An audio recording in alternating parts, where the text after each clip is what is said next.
What is good, chat? How are we doing today? And by we, I mean you. It's a Friday, and we about to get on with some more red pill manosphere slash conservative bullshit. Because what do you know? We got a nice, interesting collab that no one asked for or wanted, but somehow we got a collab between the manosphere, at least the red pill version of the manosphere, and conservatives. All right, we are now witnessing the full convergence to conservative ideology, right? Republican ideology, right? And again, now some of you guys might be thinking, dude, what are you talking about? What are you talking about here?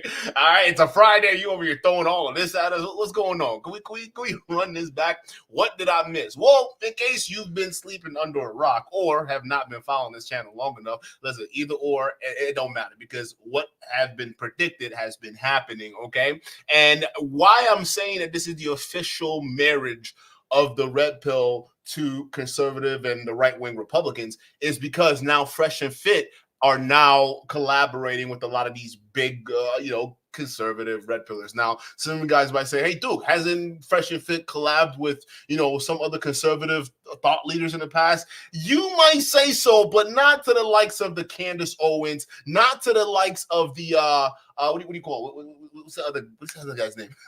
to Tucker Carlson. He's such a tool. Like he's so forgettable, but then you'd forget that he was running Fox News and spreading bullshit to millions of old people on the right wing. So go figure. If someone like that can say Andrew Tate, there's no evidence against him being guilty of, trafficking women. It just goes to show you the level of research these journalists or these freedom people are doing, right? It's just so crazy. But now you're seeing Fresh and Fit with Steven Crowder. And Steven Crowder, I would say, next to Candace Owens, they're pretty much there. It's as big as you can get for now. But one can imagine them climbing up that step ladder, into officially the conservative space. Now, why is it that I'm saying I told you so? And, we've already talked about this in the past, because I have been telling you, all right, and some of y'all got mad. It's like, you're weird, man. How could you even suggest that? Listen, I told you the red pill isn't dead.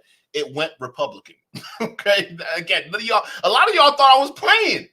A lot of y'all thought I was playing. Listen, okay, the grift has to shift. That's the one thing about grifting. It always has to be shifting. Otherwise, you're not really grifting, right? Look at Sneeko. 1 minute, he's shifting to the next grift, and then he's shifting to the next grift. And before you know it, my boy's been through 15 character arcs in one season. So, look, that's the essence of grifting, all right? And the red pill has been one of the longest running grift we've seen to date, right? But now it's time for the grift to shift. And what is the best, I would say, medium for the red pill to shift to? Well, it's going to be the medium which they're politically aligned with, okay? Right? So we're talking about the right because a lot of them are anti-LGBTQ, they're anti-cancel culture, they're not anti-free speech. Well, technically they are anti-free speech. I mean, these guys that preach free speech are anti-free speech. They will shut you down the moment you criticize them. But, they want the freedom to say whatever they want to say, right? And not get consequences for it. That's the entitlement that's brewing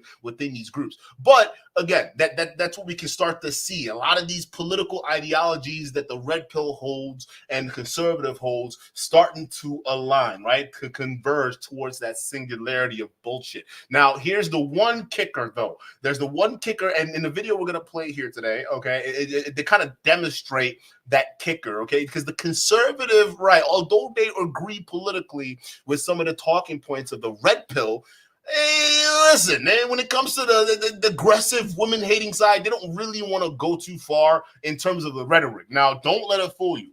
They are, if you were to put a bill forward to strip the rights of women to vote, they'll be the first one to sign up for it. Guaranteed, okay? Don't let the way they're pushing back on these red pill clowns like Fresh and Fit, all right? Don't let it fool you to think that they're actually on the side of women. That's the game these losers play, right? So again, they are pushing all for the same ideology. They just don't agree with the way Fresh and Fit are going about it. For instance, right, one of Myron's main point to a lot of young men out there is for you to understand women, you got to sleep with at least 50 of them, okay, before you can understand a difference between a 304 and a good woman. And it's like we've already debunked this point and how horrible it is because, first of all, they're not talking about the dangers that lie in that situation. And, of course, there's the elephant in the room. If you're fucking 50 girls just to know what it means to have a good girl or what it means to have a bad girl or not, I'm sorry, aren't you just creating more 304s out there by increasing that body count? So wouldn't you want to, as a man, lead by example? So maybe instead of banging 50 chicks and making them all have high body counts because they don't have to sleep with you and you weren't serious about it, what if you just read people, right? Talk to people, right? Because I'm sorry, I can sense if people have mental issues, right? And by mental issues, if they're crazy. I know a crazy girl. I didn't have to sleep with 50 of them to know who's crazy, okay? You can just listen to the answers they give you to basic questions. If you guys can't figure that shit out, there's no hope for you. But trying to sleep with 50 girls, giving guys that idea, I mean, you're not even talking about the disease aspect of that nonsense, too. And don't forget, Fresh got that itch you can't scratch. He said that himself. He said only real players know because that's how it is. You get burned. You get burned. That's what he said, right? So it's fine. I'm sure there's a cure for it, right? At least that's what they want you to think. Listen, don't listen to these bozos. And that's one of the main disagreement Steven Crowder had with Fresh and Fit. And other than that, they were all in agreement and they were all in alignment, right? And the one thing that also irks my nerves when I was watching this goddamn shit show of a podcast, right? The one thing that irked my nerves is, I've mentioned this, but I have to harp on this because it's going to come up repeatedly because apparently these guys don't know that they're being this way, right? It's the entitlement, all right? The entitlement that these guys feel as though they know better than women, right? They know what's good for women. And not only that, they know what's good for other men in terms of dealing with women, right? Case in point, Steven Crowder. I mean, it's the guy who recently had the most publicly disgraceful divorce that unfolded in front of our eyes. I mean, it was just pitiful. And even how he tried to scapegoat Candace Owens. I mean, Candace Owens is still a scumbag, but still, we'd be talking about Steven Crowder here. All right, it's so funny. This recently divorced guy, okay, with tapes out there, which we're going to review, about how he treats women, especially if they're barefoot and pregnant.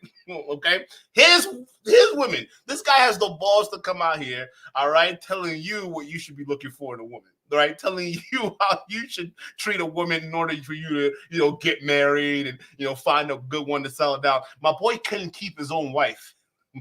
He couldn't keep his own wife, but he's over here telling you how to live your life and how to find a woman. It's just so interesting. Like these people, what makes you so fucking entitled to tell me how to fucking live my life, bro? We saw your divorce. It was horribly disgraceful. Nobody like you talking to your pregnant wife that way. Matter of fact, if you guys don't believe me, we about to get into it right now. What's up, y'all? Welcome to the show. How are y'all doing today? Don't forget to hit the like button as you guys are getting in here because this is about to get crazy. Again, I told you so. Okay, this is the official convergence with the red pill and the conservative space. A great pill podcast. Shout out to you for the 4-month membership. Let's get them dubs in the chat. for great bill. Shout out to you. But yeah, again, I told you guys this was going to happen. This is the marriage we didn't want, and with the marriage we knew was going to happen, right? Again, the red pill didn't die as much as these guys are saying it died. They just became Republican. So let's listen to how well Steven Crowder treats his wife, and then let's judge if he has the qualifications to tell us how to how to deal with our lives, right? Go ahead. I drew a boundary. I drew a boundary. No, you just did it. I drew a boundary of abusive and cruel. You were not taking the car. Because if you refuse to do wifely things, then I will go pick up the groceries. There's no groceries. I do have Steaks, wood pellets, my grill. I know it's an unreasonable request, but I'll go do it. Just look how condescending he is. Just how condescending to his wife, right? And again, this is a guy in a short minute, him and Fresh and Fit are going to be giving us advice on how to build relationships and how family is the backbone of every, unit, right? Look how he's treating the foundation of his unit right here. Look how condescending he is. Just look at this. How about you first?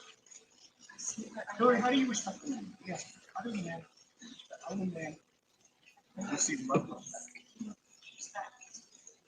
No. Other than that, no, you're not taking the car. Steven, You're not taking the car. Steven, You are not. then I will ask them to pick you up. Would you like me to ask? Oh, that's right. It's not about Steven. Get an Uber. Okay, Steven, I can't. Feeling some constraints? Steven. Like I can't Steven. go. Listen to me. You want to walk out right now? Listen to me. I can't go to the gym. I can't go to my parents. I can't call my friends. I can't be home. You're gonna take the car and leave me here. Hillary. Mind you, this guy is a millionaire. Why is a millionaire, multimillionaire, only have one car in the household? Unless he wanted to be controlling, right? Because, I mean, I'm pretty sure there are a bunch of people who are not millionaires and they got two cars because they realize the necessity of it, right? So why is he only having one car in the household? And then on top of that, he's gaslighting her by saying, well, listen, I know you have to go somewhere, but how do you think it makes me feel? What if I have to go to hang out with my friends and go to my mom's or do something? What if I have to and now I don't have a car? It's not like I'm a millionaire and I can't Uber and find my own way, right? Let me just make this a bigger deal than what it actually is because I'm a little shit that wants to really stick it to my wife. Look at this shit. Yeah, he's gonna give us advice. Let's continue, bro. Let's just continue because this shit, honestly, the more I watch it, the more it's like, this is disgusting. No matter what realm you put it in. Just think of how boxed in you've made me. What do you need me to pick up? I'll get it. I'll be back when I'm back. No, that doesn't work either. You'll be back when you're back. Either. That doesn't work either. Look at these weirdo, bro. Do you understand the difference between my life being set to the second and you're going to be back when I'm back? Steven. The only way out of it is discipline and respect. It's the only way out of it, or we're at an impasse. We are at an impasse. Good. Because you can't have any discipline and respect. Steven. There you go. You throw your hand, you give up so easily. I don't give up, Hillary, you give up so easily. Bro, I would give up. This conversation is exhausting. I mean, we're just going around in circles. I want the car. No, you can't have the car. But I have to do this. No, you can't have the car. But I have to go here. No, you can't have the car. It's exhausting. So again, like this guy is unreal. He's unreal with this. Just look at the gaslighting, bro. I would be exhausted having this conversation because your excuses for me not being able to leave the house is weak sauce. You just said the only way out of this is discipline and respect. You said, then we're at an impasse. Steven, no, we are at an impasse, okay? I love you, but Steven, your abuse is sick. Your abuse Watch it. is sick. Watch it. Fucking watch it. I'm gonna let go. I'll get what you need me to get. And I need some space. You need to just stop engaging for a little bit, okay? I love you. I love you very much. I don't love you. That's the big problem. I've never received love from you. And the fact is, when I go, look, I need wow, what a selfish prick, right? I don't love you. What? Who responds that way to someone they're supposed to love, right? Someone who has their child. They're like, is she stressed out? That's the one time you choose to tell your wife you don't love her after she tells you she loves you, right? And then the reason why you're telling her you don't love her is because you and your childish little selfish feelings don't feel loved. somehow just looking at your behavior, I don't believe that. I genuinely don't believe that, bro. You don't feel loved. Why? Because she's not picking up or what do you call walking a dog, or wasn't it picking up the dog's crap or some shit like that because she's pregnant at the time? That was the big argument, right? Candace always broke that down, right? Not that I like Candace Owens. I mean, you see the videos I have on her, but still, she could have gotten sick walking the dog and doing that. So because she doesn't do these manual labor tasks, it's not, it means she doesn't love you. That's crazy to me, bro. Y'all look crazy. Again, this is where a lot of the right wing and red pill converge, right? Because they believe that the wife's duty is only to have babies and do chores around the house. If you're not doing chores around the house or not having babies, right, you're somehow not a loyal wife, and somehow you're not worthy of love, right? Not worthy of marriage. Just how backwards these guys think when they just put women in just one category, and that's all they think that they are. It goes to show you why these red pillars are terrified, especially now women are coming into their own in terms of financial education and all these other things, right? And they'll say, oh, well, they're educated, but they got the most debt in college. Yeah, but they're still graduating at a higher rate than the men, right? And even the blue collar work area where the men are supposed to excel, they're finding it hard to recruit young men to join these blue collar fields. So you got to ask, if our men are losing in education, higher education, they're losing in these blue collar fields. Where's what's happening to our men? Right? Well, what are they doing? And then you come online and then you see these guys listen to entertain. Let's be a drop shipper, guys. Yeah, let's do e-commerce. That's way better. All right. That e-commerce fulfills society way more than being an electrician. All right, or being a plumber.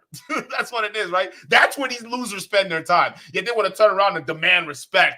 All right, because they're building society. Where? We still can't find the builders. The U.S. military right now, just came out with a report about how they've officially given up. They can't recruit people, partially because people are unfit to be recruited, but the other half is because none of these men who are talking about their protectors are actually signing up to protect the society, right? And then when you ask them, they'll say, well, listen, it's not fair that I have to protect society when women don't have to, huh?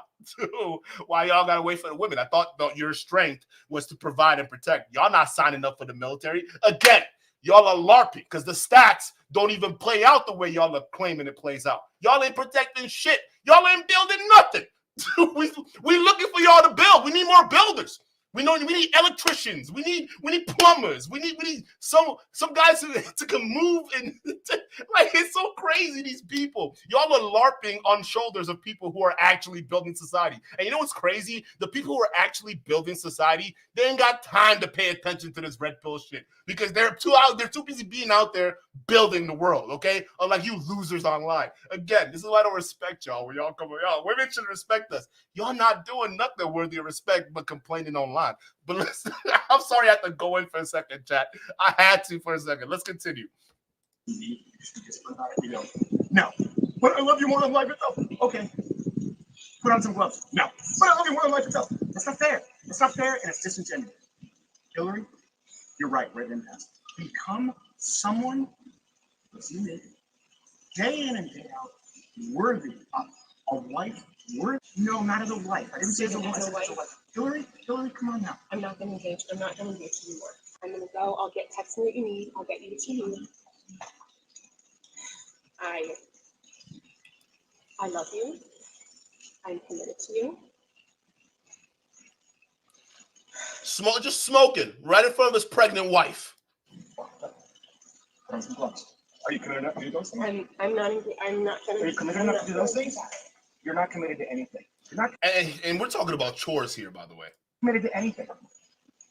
You just said I love you. I'm committed to it. Walk the dogs, put on some gloves.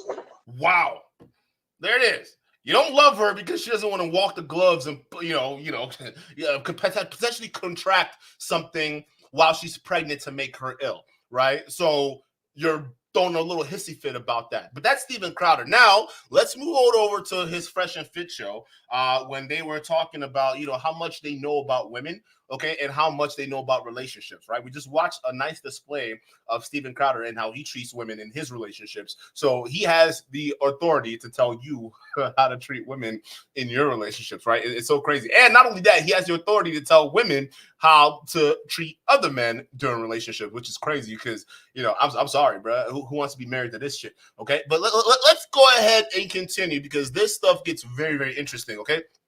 First things first, you notice a lot of these guys react to these TikTok clips a lot of women put online. And these women, you know what I'm talking about. They say some of the most shallow shit, but a lot of these dudes, they love it. These red pillars, they love it, right? Because it gives them ammunition to go out there and basically, you know, restate their talking points and talk about how correct they are about women, or at least modern women in society, right? So again, they want to talk about how channels like ours that criticize them for doing this shit, all we do is talk about men. Duke, all you do is talk about men. All y'all do is sit around and stalk female TikToks all day just to cover it, to fill your little fucking talking point egos and shit. Like, come on. Come on. Can we be honest here? And Steven Crowder is no different. So let's go ahead and continue and see what he does. People would say, some people would call her a gold-digging whore, but I would never say. Why is Donald Trump Janice? I'm just saying, other people would say that, and I say, no, that's not nice. But then they say she is, so maybe. Here's the advice and you can expect more of this on Fresh and Fit podcast, but here's the advice that this TikToker has for women on how to enjoy dating. Now, for the past couple of years, I've been the girl dating athletes.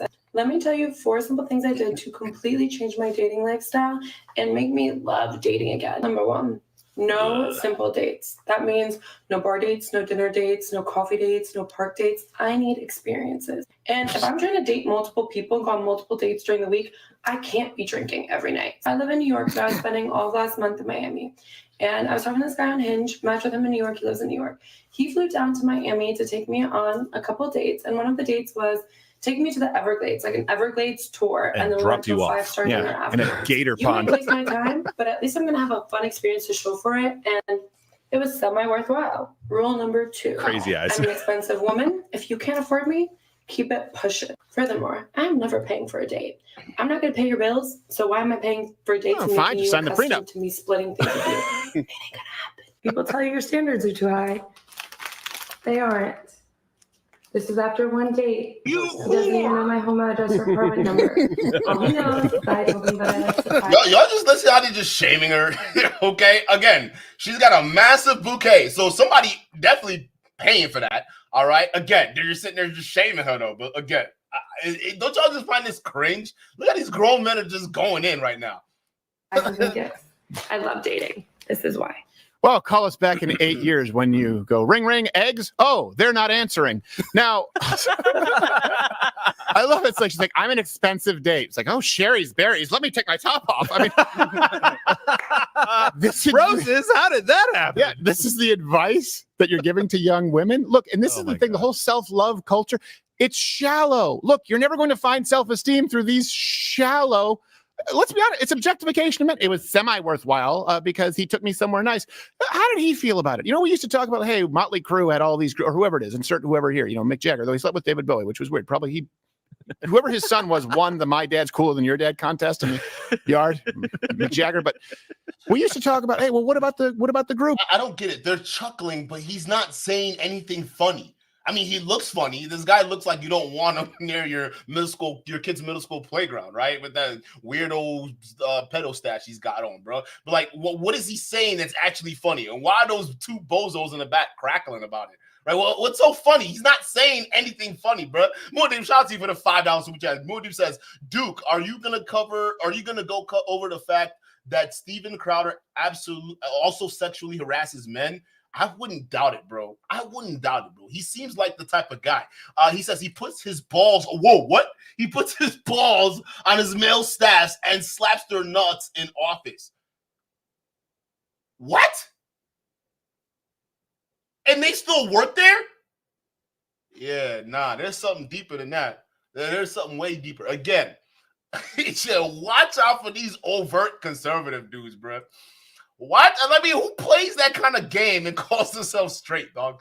Come on. Listen, and this guy has such a big problem with homosexuals, yet this is okay. Let me just put my balls in people's faces and shit. All right, let me just put my balls in your face. It's not gay though, because you know it's like, what the fuck, bro? Nah, bro. I think you have something to tell the world. Maybe there's something else that went through with that divorce that you're not telling us, huh? Maybe there's a reason why you wanted your girl to walk that dog at that moment. Maybe you had a little friend coming over and you didn't want her to see. I don't know. But that tape was oddly just weird. Oh, she has to walk the dog. Like, that's crazy, bro. Why now?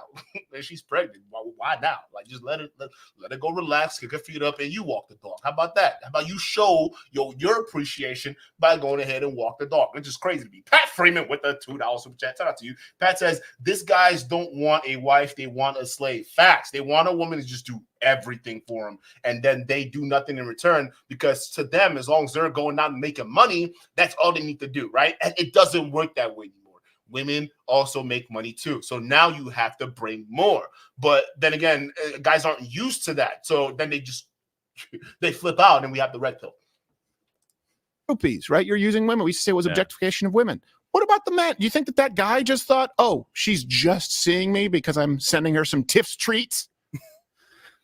This kind of stuff pisses me off, because she's taking advantage of the system. She's just basically using guys to have experiences at this point. And she's like, I don't want fine dining or anything. And she said 5-star. By the way, there's no 5-star. The Michelin goes up to 3 stars. You're an idiot. And you're just saying a little bit. I'm in the wine world. I understand these things. I know but it's like, I need experiences that way. At least if I don't like the date, I've got the experience now. It's like, yeah, you're never going to find happiness, honey. The other thing, who the fuck are you? Somebody bought her flowers. Again, this is what I find when I talk about the entitlement of these guys. Chat, I am not joking. These people are insanely entitled, okay? First of all, that woman, she's not talking to you. She's talking to the guy who's eventually going to give her what she wants. And guess what? There's a guy that's going to give her what she wants. She's talking to those men. Again, for you to be so entitled to believe that her in their video is talking to you, not all women are trying to date you niggas. Can we keep that in mind? Okay. So again, me watching that tape of her just listing her off their little requirements, I'm like, okay, I'm not doing number 3 or number 4 or number 5. She clearly not talking to me. I'm gonna keep it moving. That's it. That's not something I'm gonna just dwell on and say, oh my God. How dare her say that she wants expensive dates? How dare her say that? Like, what just want to make me take me for my money? Like, that's not fair. Like, how dare she just demand that? I don't want that. No, she clearly is not talking to me. Okay, she is not speaking the language I'm speaking, so I'm not dealing with that. Okay, it is what it is. Again, y'all are so goddamn entitled to think that a woman in her little TikTok video is talking to you. You look like you're in your mid-50s, my boy. Okay, you look like you look like you could be a grandpa. What are you talking about? She's not gonna find anything. She clearly has no problem doing that. Again, these guys are so entitled. These women, all right, these women y'all are getting worked up over. They don't want you. They're not talking about you. Stop inserting yourself in the equation. All right, maybe you should stop doing that. You realize life ain't so bad. Maybe you start finding some of the positive women who actually do want you for what you currently are, not what they expect you to be. You understand? All right. I just want to understand with these losers. Her, which, this is womanese, basically. And I translated some of it for y'all. Oh, did you? Yeah. Basically, when she says no simple dates, what she's basically saying is that I don't go out with guys that I like that much.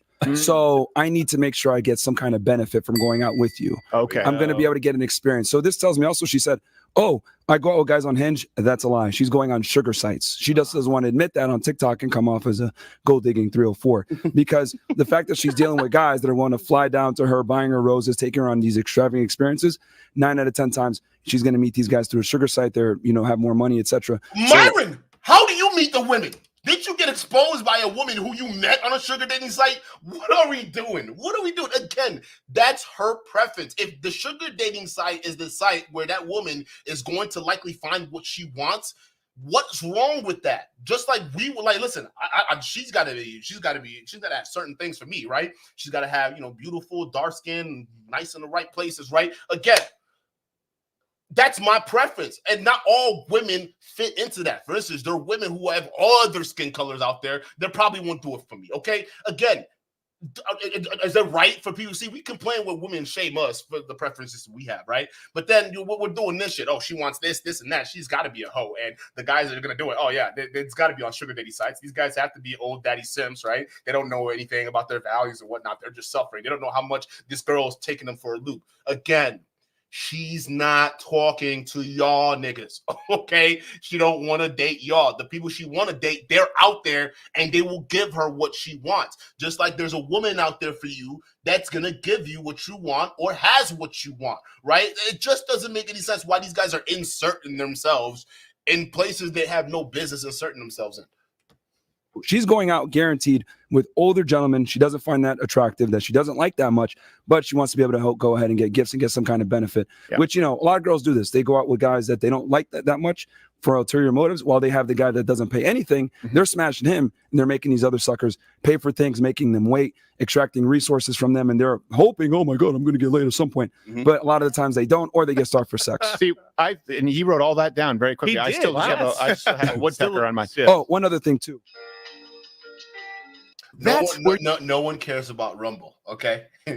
No one gives a shit about Rumble. Stop it. You find fulfillment and self-esteem. And look, as funny as it is, because this is a dumb person, it's also really sad, and it doesn't help anybody. Gerald, I need to ask the dumb question of what is a 304 woman? Oh. So with the old graphing calculators, or calculator in general, if you put like 304 and flip it upside down, it means hoe. So we would, yeah. Does it take you back to middle school when your buddy showed you, hey, 8008? It shows boobs, right? I mean, these guys are like middle schoolers, bro. I swear to God. Oh my God, yeah, like right? Like, oh my God, bro. Yeah, their way of kind of staying YouTube somewhat friendly. Well, we don't need to stay YouTube friendly. You know what, I spent, remember how expensive those graphic calculators were? They're like $250. Dude, so expensive. So expensive to spell boobs upside down. The Texas Instruments. Yes, exactly. Texas Instruments. Shout out to the great state of Texas. 008. Yes, woman. By the way, if you called tech support to Texas Instruments, you got Vivek Ramaswamy. Really? So we're going to go back to this because we have a whole segment on Western civilization and relationships. But before that, right now, they're actually marauding homeless pirates in San Francisco, not to be outdone by the people crapping in the streets. Because if leftism worked, hey, San Francisco would be the place to be. That brings us to this week's Golden State of Crime. Yeah, so you got to insert your little, right-wing nonsense in there. So let's continue. Marine division for a police department that is right on the water. Yeah, I know. Common theme. Crazy. There. You guys saw that common theme?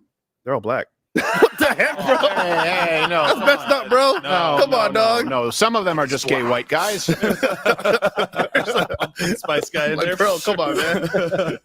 Doing us dirty, man. What was it? I think Dave Chappelle, this was a long time ago, he had that bit where he's like, black people, you don't get to run a city anymore. Why? Detroit and Oakland. You fuck. That's it.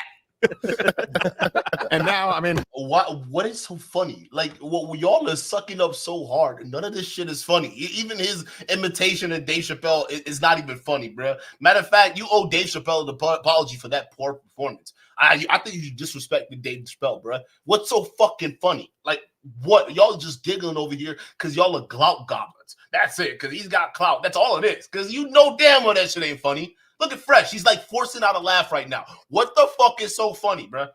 It's every city. So I love the guy, though, that was fighting it at the end. He's like, yeah, I'm fighting it. We're trying to help our friends out. But since the Raiders are gone, I guess it's kind of cool. Yeah, exactly. It's like, how much of your life revolved around the Raiders? Yeah. Like, this is unhealthy. By the way, if you sent in actual Lara Croft Tomb Raider, no one would even notice her in that area of town. They'd be like, what? Let's go back to the Folsom Street Fair. Find me a bearer. Now, McCarthy, everyone's talking about this. By the way, hit the like button if you're watching on YouTube because it helps with the algorithm, or on Rumble. But go over and watch on Rumble. And today with Mug Club, it's going to be a lot of fun with Mr. Fresh and Orfit. We have an intervention with Gary later on. We do, yeah. Everyone is talking about McCarthy being ousted as speaker. Okay, that happened. All right. Does it affect you? Not all that much. But there are some issues at play here that I think some people have overlooked. So let me just brief you on this. Bro, no one gives a fuck about McCarthy, okay? He got what he got. That is what it is, all right? He said that's what y'all want to do over there on the right. Y'all keep tearing each other apart, all right? Keep doing that and expect a W. It's not going to happen. So, again, I don't care. What is it? Is it Matt Gaetz that's leading that shit? Matt Gaetz is a fucking idiot. Didn't he get busted for traveling with the underage girl, right? Somehow the conservatives just somehow forget get that, right? Didn't he? Wait, am I wrong? Didn't he get busted for traveling with the underage girl? Well, wasn't that a thing that Matt Gaetz was being in the news for? Again, why am I surprised? These guys they hold up people like Andrew Tate anyway. So again, are you going to be surprised you see him with underage girls? No. Again, these are the same ones that are anti trafficking and nonsense, and this is the people they hold up. This is hypocritical at its finest. DeLorean, probably they could bring him back. You probably have to be a U.S. citizen. There's probably at least that, or you snuck in. Our debt is out of control. We need to. Hold on a second. Debt rate. I'm sorry, I misspoke. I meant deficit. Debt is the total, and deficit is the annual. Listen, it's too much money. Also, you don't have the money. 999999999. Yeah. Of course, your dumbass is gonna find that funny, huh? Yeah. Of course, Myra's gonna find that funny. What's so funny? What the fuck is wrong with y'all niggas, bro? Like, for real. Like, what is this? My plan is 99999. God snarges pizza. But how much would that piss Democrats off if, in some way, Donald Trump became Speaker of the House just as a temporary thing? Oh my gosh! He just walked back in. Just when you thought it was safe to go back in the house, Daddy. Donovan Trump as Speaker of the House would probably be the worst thing in the world. And I don't even think he wants to go for that. My boy wants to be president. Okay, you guys in your fucking right-wing wet dreams, stop it, bro. If anything, if you want to save the Republican Party, you need to get Trump out. Like he has so much influence that is unneeded right now. It's not even funny. This guy is going to single-handedly ruin how politics is going to be conducted for the next few generations. I hope you understand that, right? And things are not going to be looking good. That civil war, all you guys on the right keep predicting, it's going to happen if you guys keep electing weirdos and wild cards like Trump. It's not, listen, okay, it's not that I got anything against Trump or anything like that, but the fact that they're holding him up to this deity status, it's ridiculous, man. It's like, wow, it's actually kind of cringe. Yeah, he did some things, and then some other things he just repeated previous previous era policies. That's it. He's not anything special. The same way people treated Obama. He wasn't all that special either. I mean, this is crazy, bro. Has politics become the new religion, chat? Is that what I'm looking at? As politics become the new religion where people are just worshiping these politicians as if they're fucking gods or stars or heroes in a football team? It's crazy, bro. The Trump mania needs to stop. He's back. He had a high and tight. I did this because it's a house party, right? House party. Look, you're fired. I slept with you. That's right. What? Sue me. Sue me. That's right. You lost. Anyway, so we have we actually do. Okay. As much as he probably doesn't like that intro. We do have politicians on the show. We have a lot of guests on the show, and it took us a while to wrangle them down. We have an exclusive right now. Do we have them on the line? Yep. All right. It's time to go to our guest, Mr. Matt Gaetz. All right, Mr. Gaetz, thank you for joining us. Steven, thank you for having me. Yeah, the framing is a little bit tight. Can you move back a bit? We can only see your forehead. That's all we can see. How's that? Mr. Representative Gaetz, move back some more. We can only see your forehead still. Yeah. No, I can't. I can't move back any further. Just zoom out, Gaetz. It's zoomed out all the way. How is that even possible? Wait, what the fuck is this? Is not Matt Gaetz. This is not Matt Gaetz. If this is Matt Gaetz, he's a fucking tard. What the hell? Wait a minute. You're gonna oust somebody who's speaker and you can't work a camera? This has got to be a troll, bro. That's not there's no. Why don't you zoom out? No, I can't zoom out. Steven, try backing up your camera. What? I can't back up my It's your camera. Did that work? Okay, Toolman, just cut it. I can't even do this. Go. Nah, that ain't Matt Gaetz. That weren't Matt Gaetz. What the fuck? What? That was cringe though. What the hell was that? Yo, Crowder is odd, bro. I'm down with the $10 super chat. Shout out to you. He says, whether it's Flagrant 2, Temple, or one of those other non-Red Pill podcasts, F&F never disappoint in exposing their ignorance in female nature, relationship, etc. Facts. Absolute facts, man. And it just shows. But again, you don't really notice when they're on platforms like this with Steven Crowder. I mean, he's gonna push back, but not on the points that that really matters, especially when it comes to the Red Pill, right? Now he pushes back on Myron's talking point on not banging 50 girls in order to understand who's a 3 or 4 and who's not. But still, it's you guys could push back a lot because their points are freaking dumb. All right. Jeez. Sorry, I'm sorry, guys. You deserve Tech better. issues. Yeah. It's all good, man. That's Doesn't the know how to use a second camera. time. Yeah. Second time? You know, we all have technical difficulties. Yeah. He is a sick puppy. Zoom out. No, you zoom out. Yeah, I know. No, you zoom out. I'm a child. I just my time is worth more than that. So it looks like Republicans may even have to look for a Democrat for a consensus candidate. So again, that's the problem. It's like, okay, the devil, you know, and apparently though Matt Gaetz is making headway, reaching across the aisle to fill the hole. The American people want all of us to take That is absolutely 100% not doctored. Her brother is pissed. Yes. Yes. You know that, Abdul, right? get the rocks. Yes. Abdul, get the rocks now. It's almost like Arnold. That's Ilan Arnold. No! Ah! I beg my brother. Ah! whining. You know she married her brother, right? You guys know that? Oh, did she? Oh, she married her brother. There's the marriage certificate. Oh. And no one talks about it. Yeah. Banged. Yeah, she married her brother. Yep. Yeah, that's kind of weird, bro. That's weird. But what's so funny, bro? I don't get what is so hilarious with these people. Haram. Yeah. Exactly. What the heck? No, she was in his harem. Yeah. Oh, there you go. Wow. She was one of many sisters. Yo. Wow. Yeah. Oh, we can bring it up. We've talked about it on the show a man. lot. But It's bad. you know, look, who would you like to see as speaker? You can comment on that, and you know, let's also put out a poll.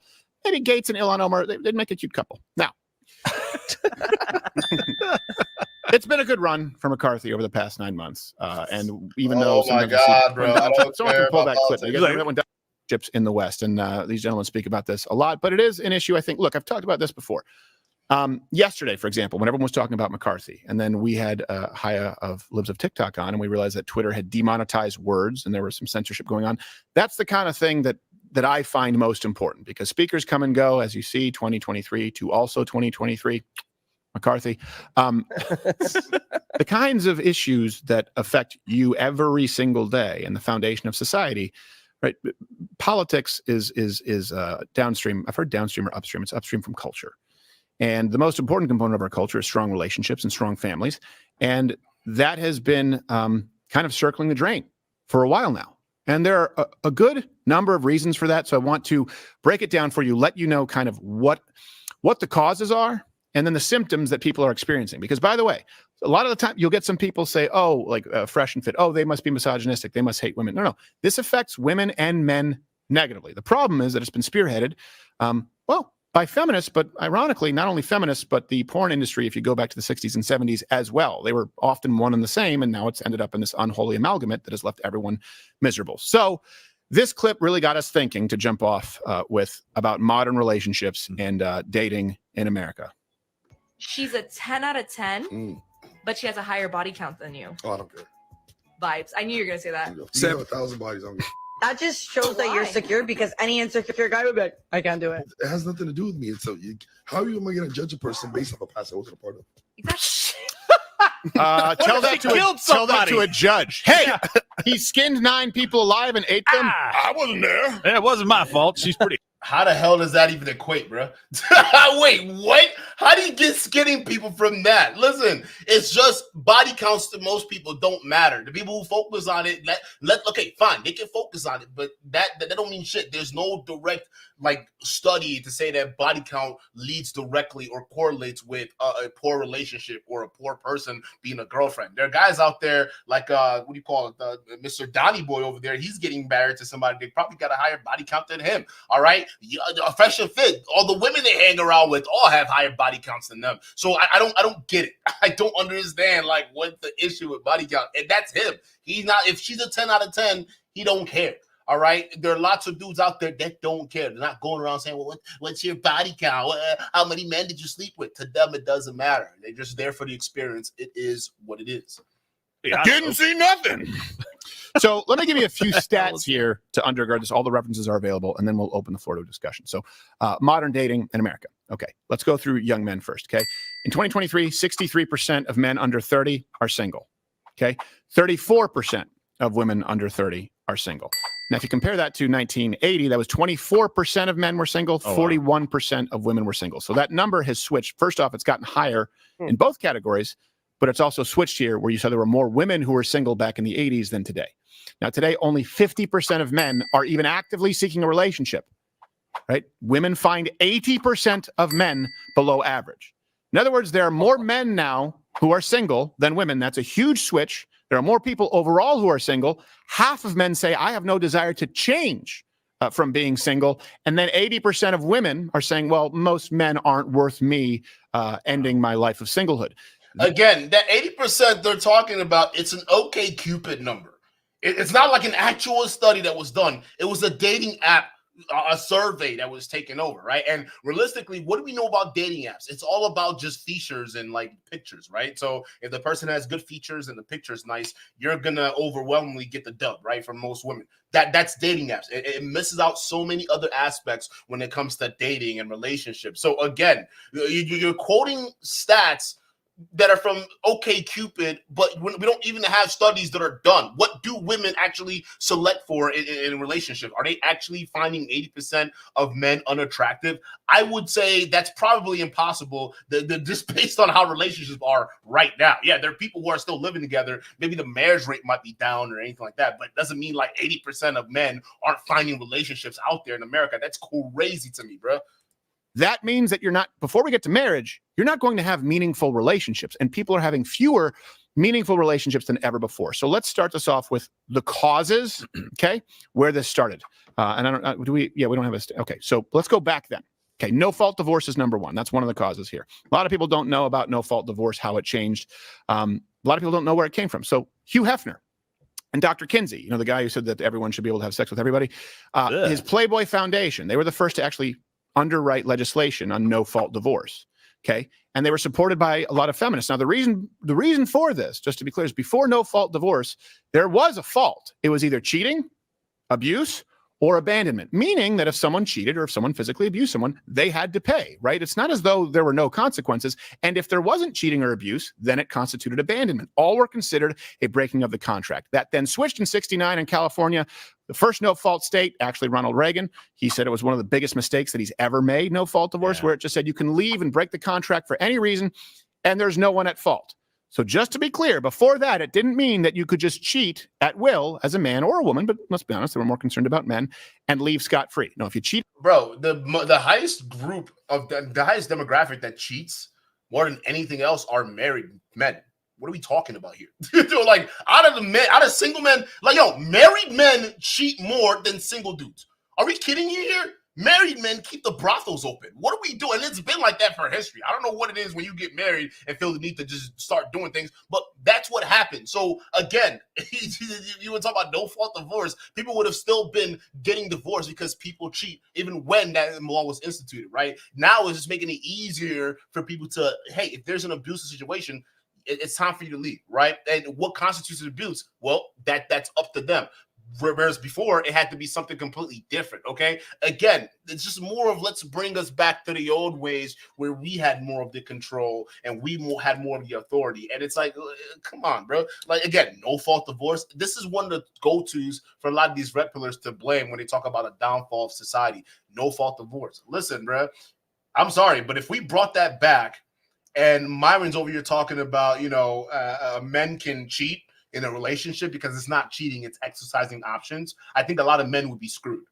Guaranteed. Oh, by the way, do you know what was the number one reason for people who divorced? I wouldn't say number one because it's like number two, at least in the top fives. Cheating, infidelity.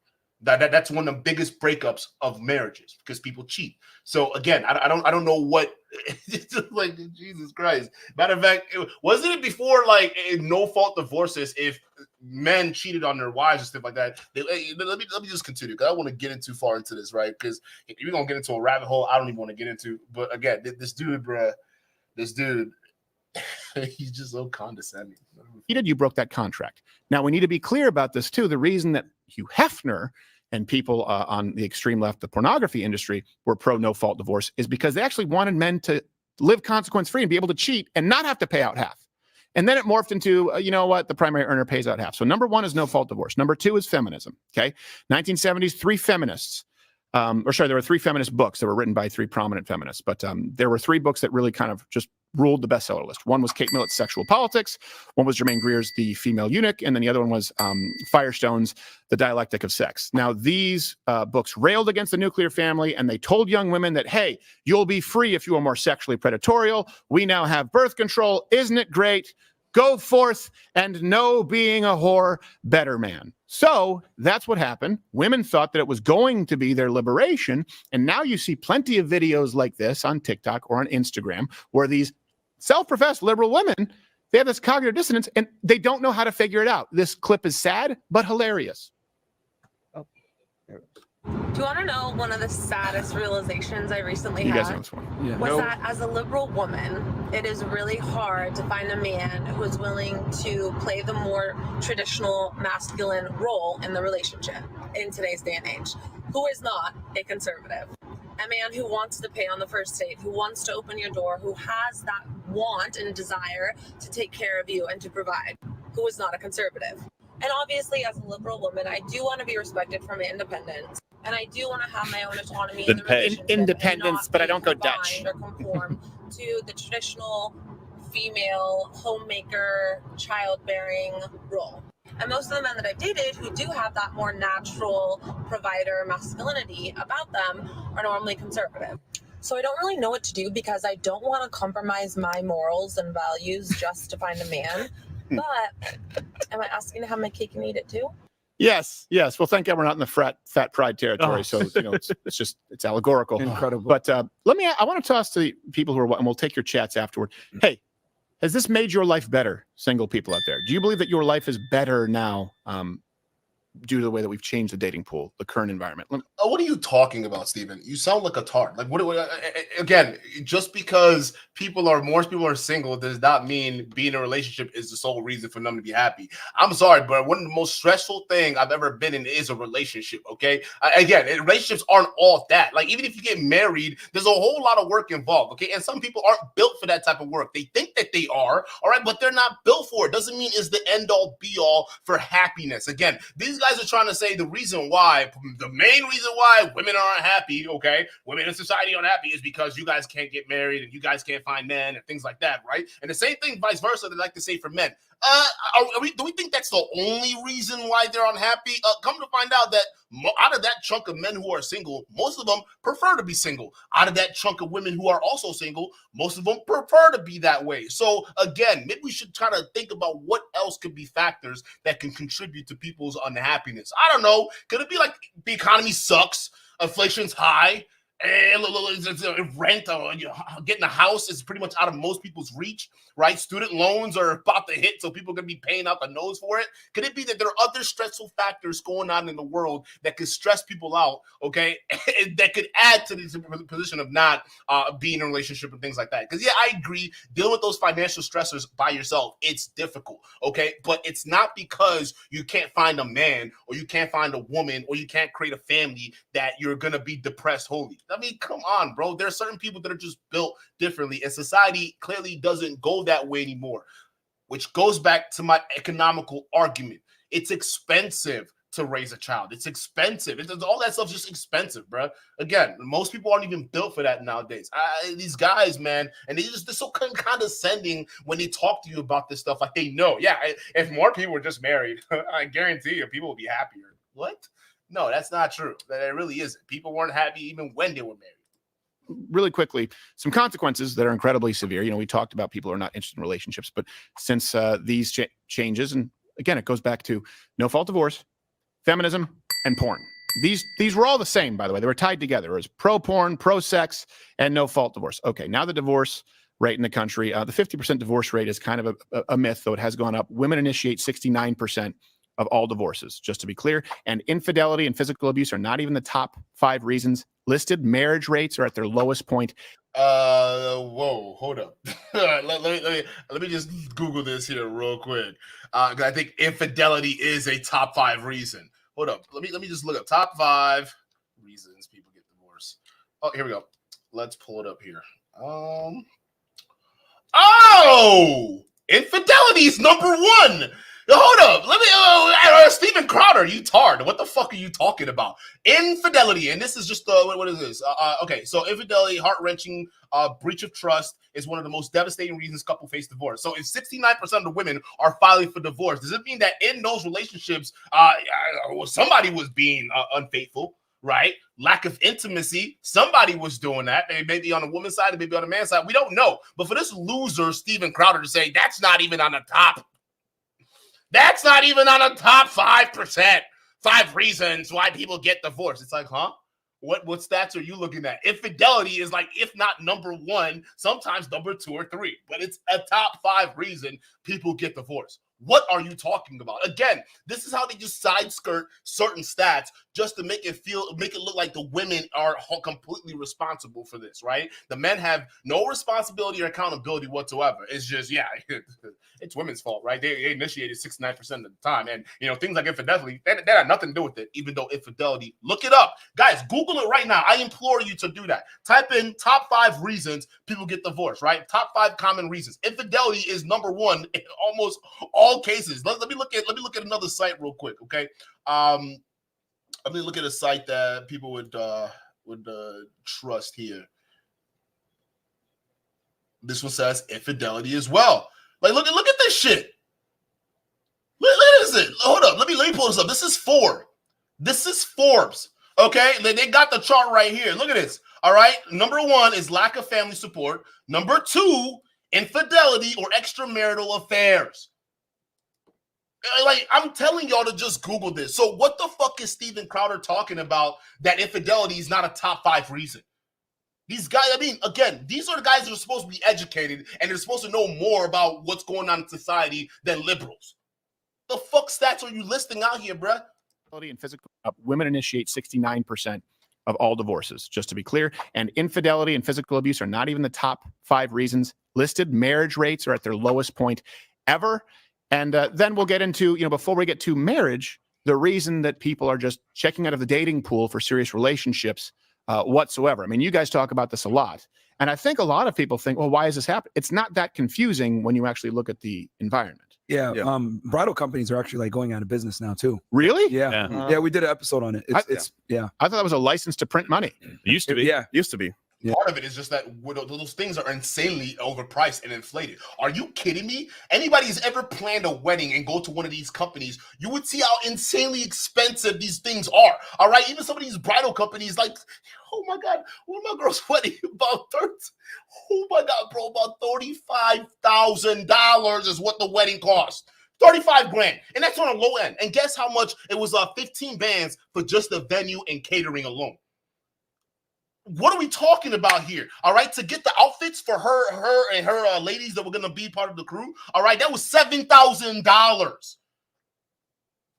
What are we talking? These things are highly inflated. What kind of young guy coming out today who's trying to get married can afford that type of wedding? Okay, so those numbers, it's not because marriages aren't happening anymore that bridal companies are going out of business. It's their shit is too fucking expensive. And not as many people are considering marriage as a good option, right? And it's not because of, feminism or anything like that. It's just there are a lot of economic things that are happening right now in which family and marriage does not make sense. For instance, I even agree. The way the laws are set up right now in America, it's not beneficial for most people. Okay, fine. And most people don't see it that way. So they're not going to get married. For other people, it's too expensive. They much would rather keep it boyfriend or girlfriend, lived in, however it is, not change anything. And for other people, they will either go marry overseas or have weddings that don't involve the state. Either way, it doesn't mean people aren't getting together and bridal showers. Dude, stop it. Those things are insanely overpriced, bro. Like, that lady spent so much money. I was like, yo, $35,000.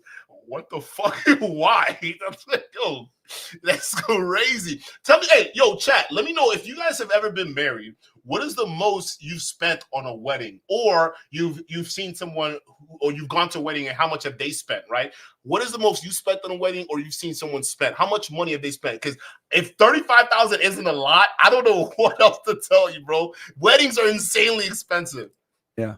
It used to be one of those industries that was unaffected by the economy because people waste money on stupid shit. Yep. Yeah. $10,000 dress? Yeah. That's Say yes to it. I'll fit in it for one day and then it blow up afterwards. Yes, exactly. I can still wear my tux. Now, what are you about to say? Yeah. I just want to add as well.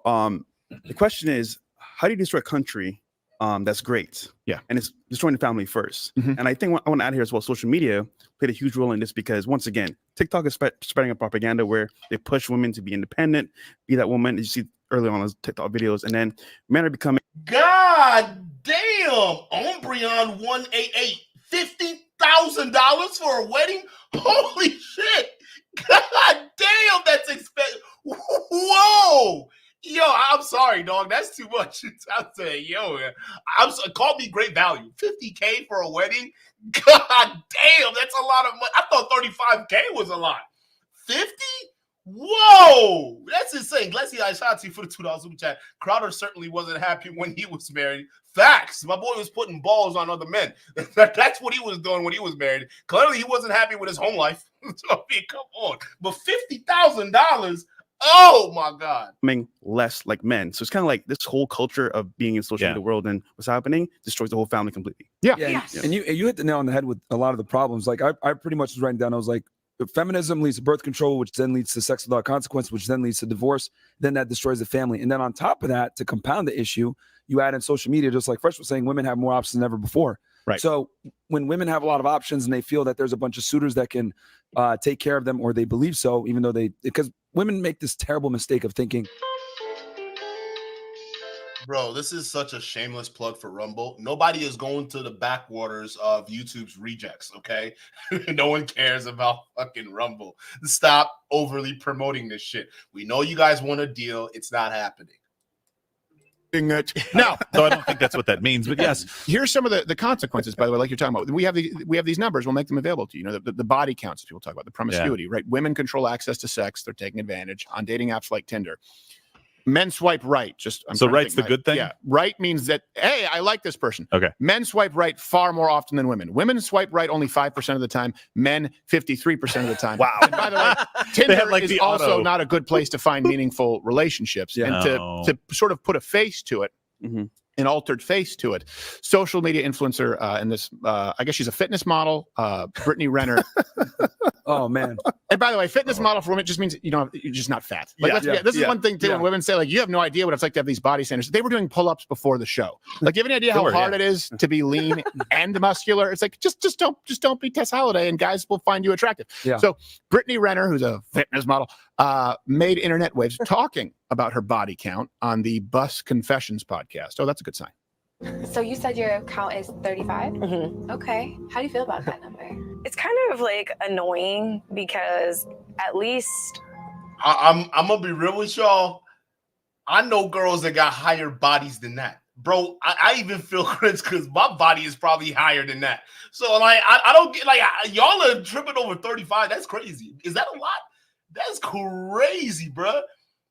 That's yo, how old is she? She's like 30, right? Like, so what, 10 bodies for every decade she's been alive, right? What? I mean, around that. I mean, I don't get it. There are women out there, bro. There are women out there doing like higher bodies than that. Y'all are tripping, bro. That's crazy.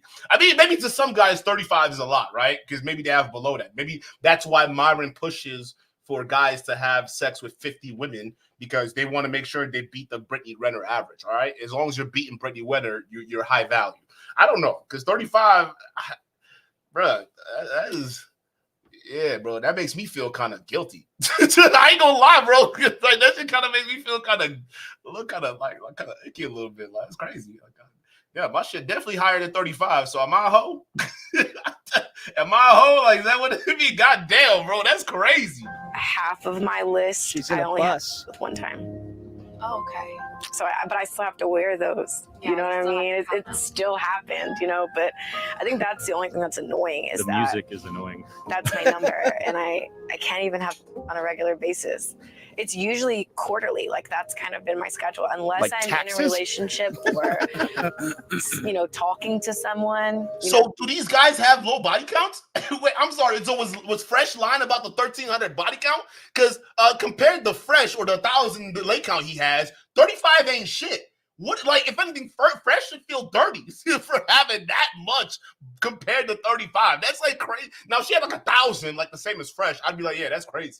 Like, you got like even 500 bodies is crazy, bro. Like, but like 35 and y'all tripping over that? My man Fresh got 1,000 bodies on his name, right? Wow, whoa, that's crazy to me, bro.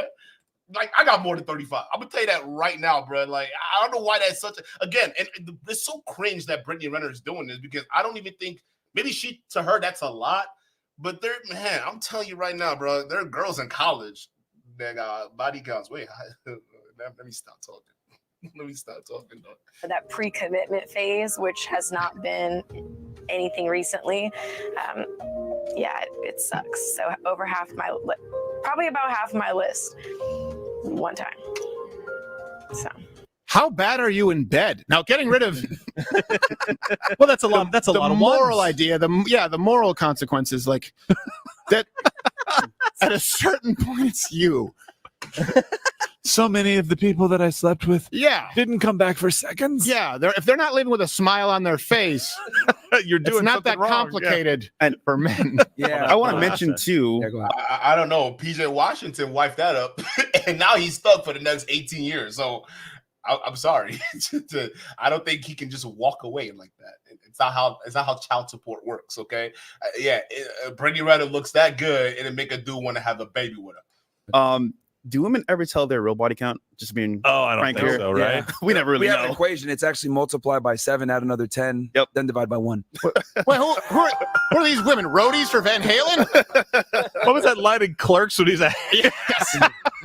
And I will say this too, because we actually spoke with her on Academics podcast, and I predicted this. I told her, yo, you're going to have a very difficult time finding a guy because you're out there on social media. You've banged a bunch of athletes and celebrities. Guys aren't going to take you seriously. Yeah. And none of that is true. They're porn stars right now. They're getting way more proposals than single women. I don't know where these guys are getting these stats from, but that's not true at all. Since you're famous and you make a certain amount of money, you've basically ostracized a majority of men from taking you seriously. You're probably going to end up single. And the thing is, she's starting to realize that now. Yeah.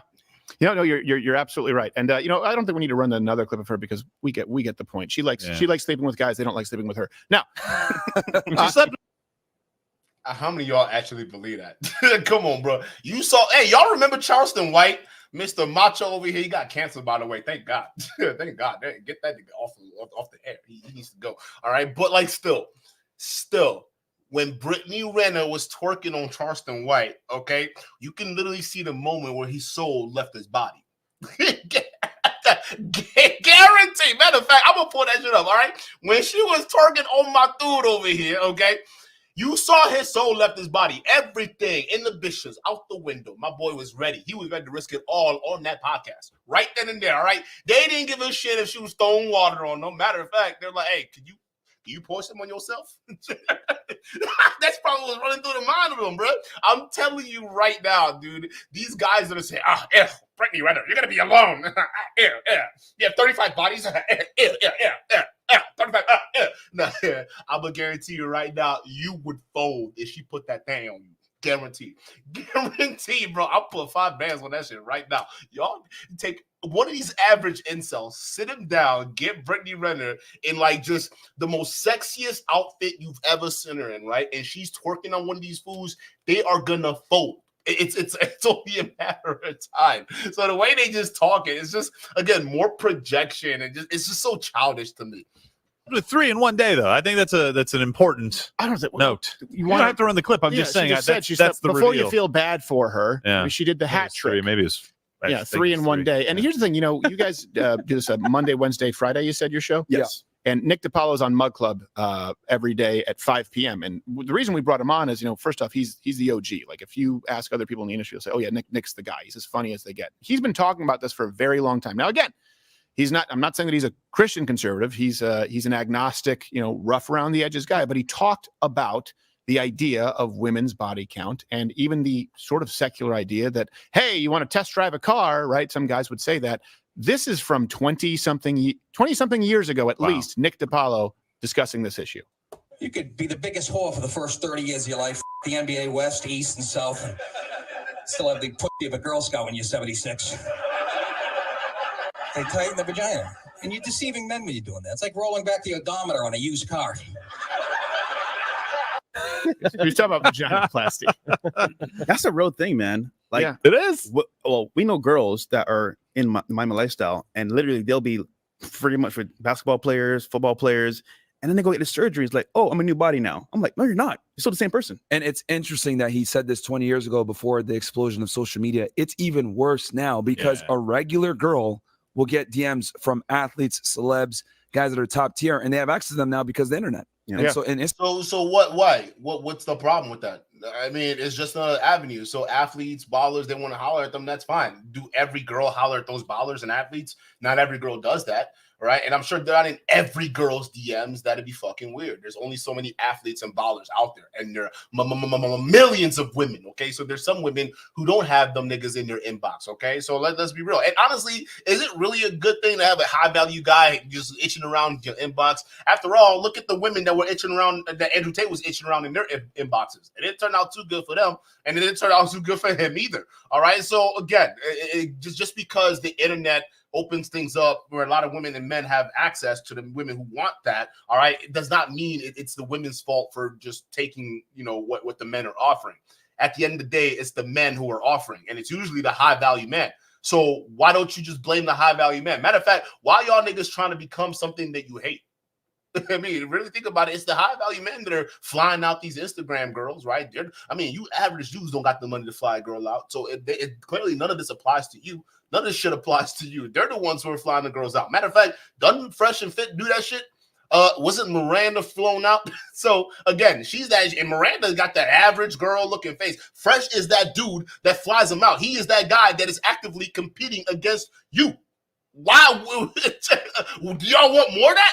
All right. So if you want that shit to stop, why are you blaming the women when the men who are the ones clearly are doing it? It's them niggas right there. Y'all need to be blaming. All right. So again, and they know for a fact not every one of y'all could be like them.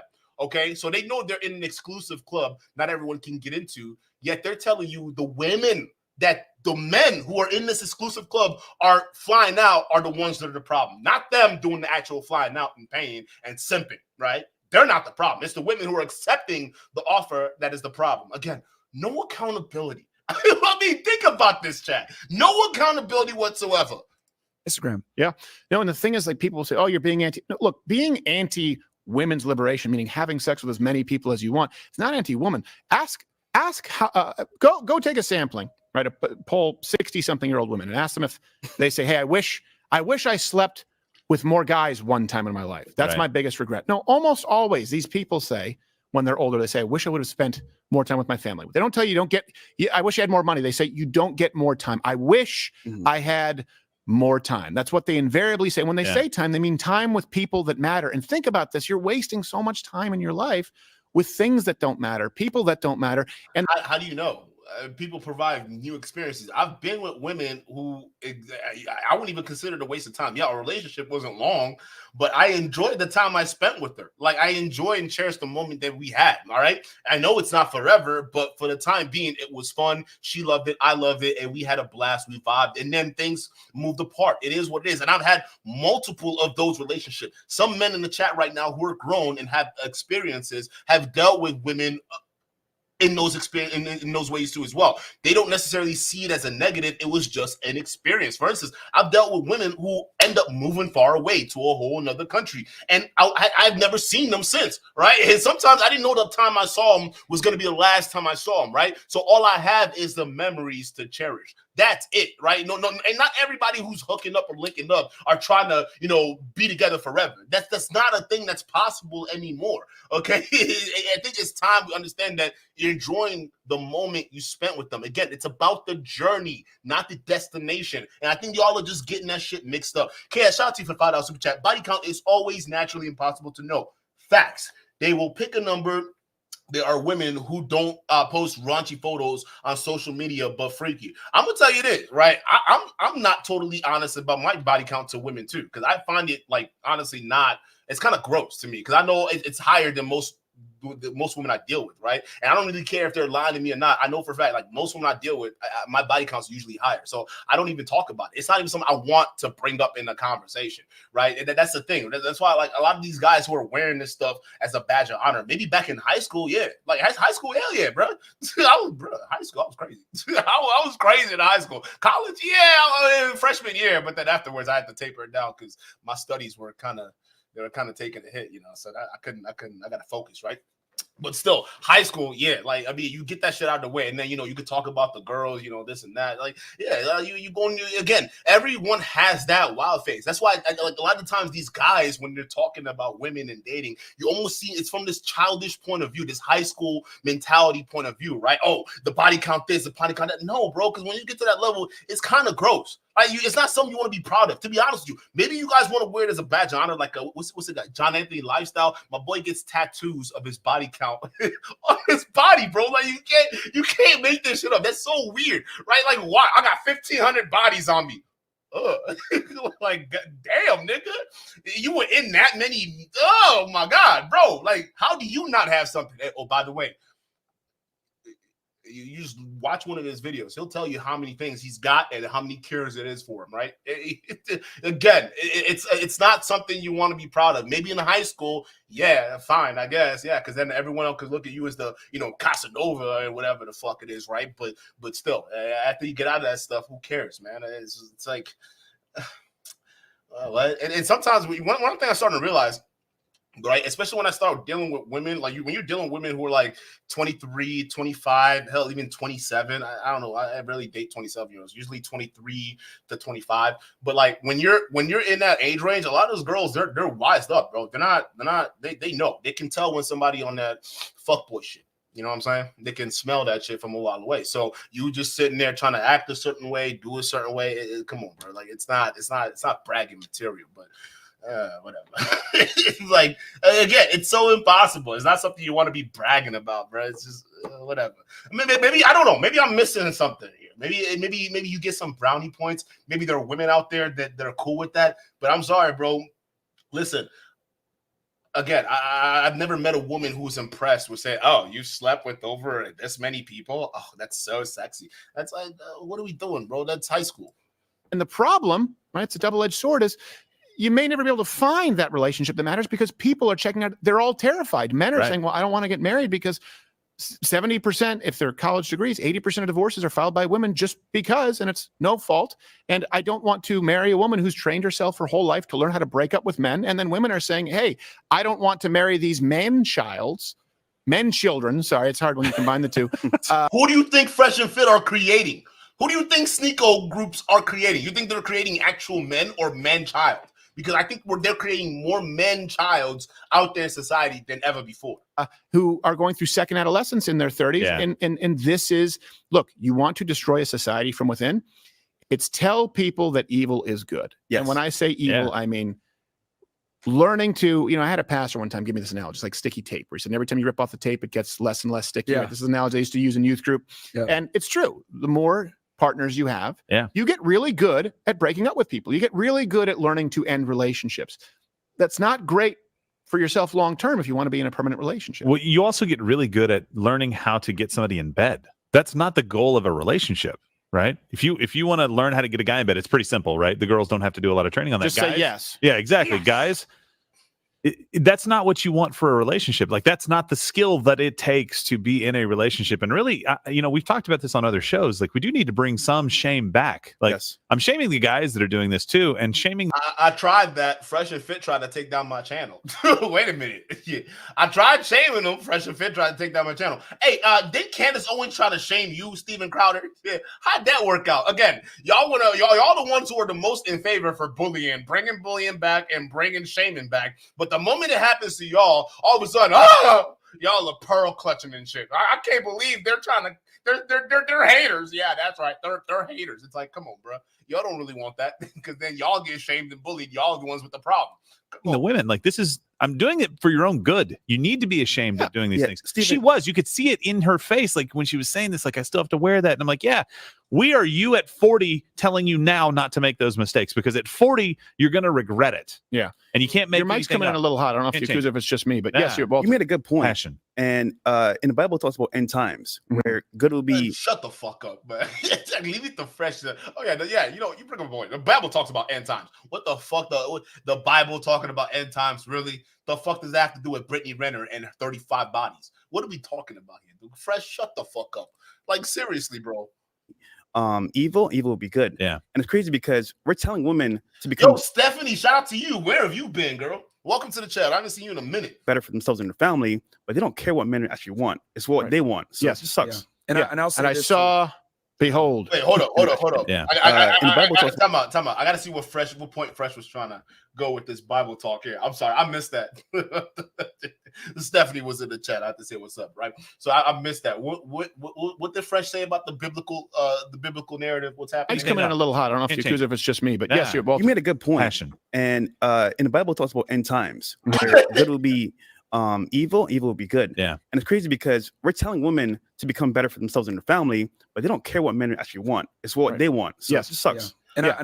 I'm sorry. What would you say the red pill's doing? I'm sorry. Do you think what a lot of these men are saying is good? So I mean, are we just gonna ignore that, Fresh? Because I would say it's applicable to both sexes, not just women not listening to men are the indicators of the end times.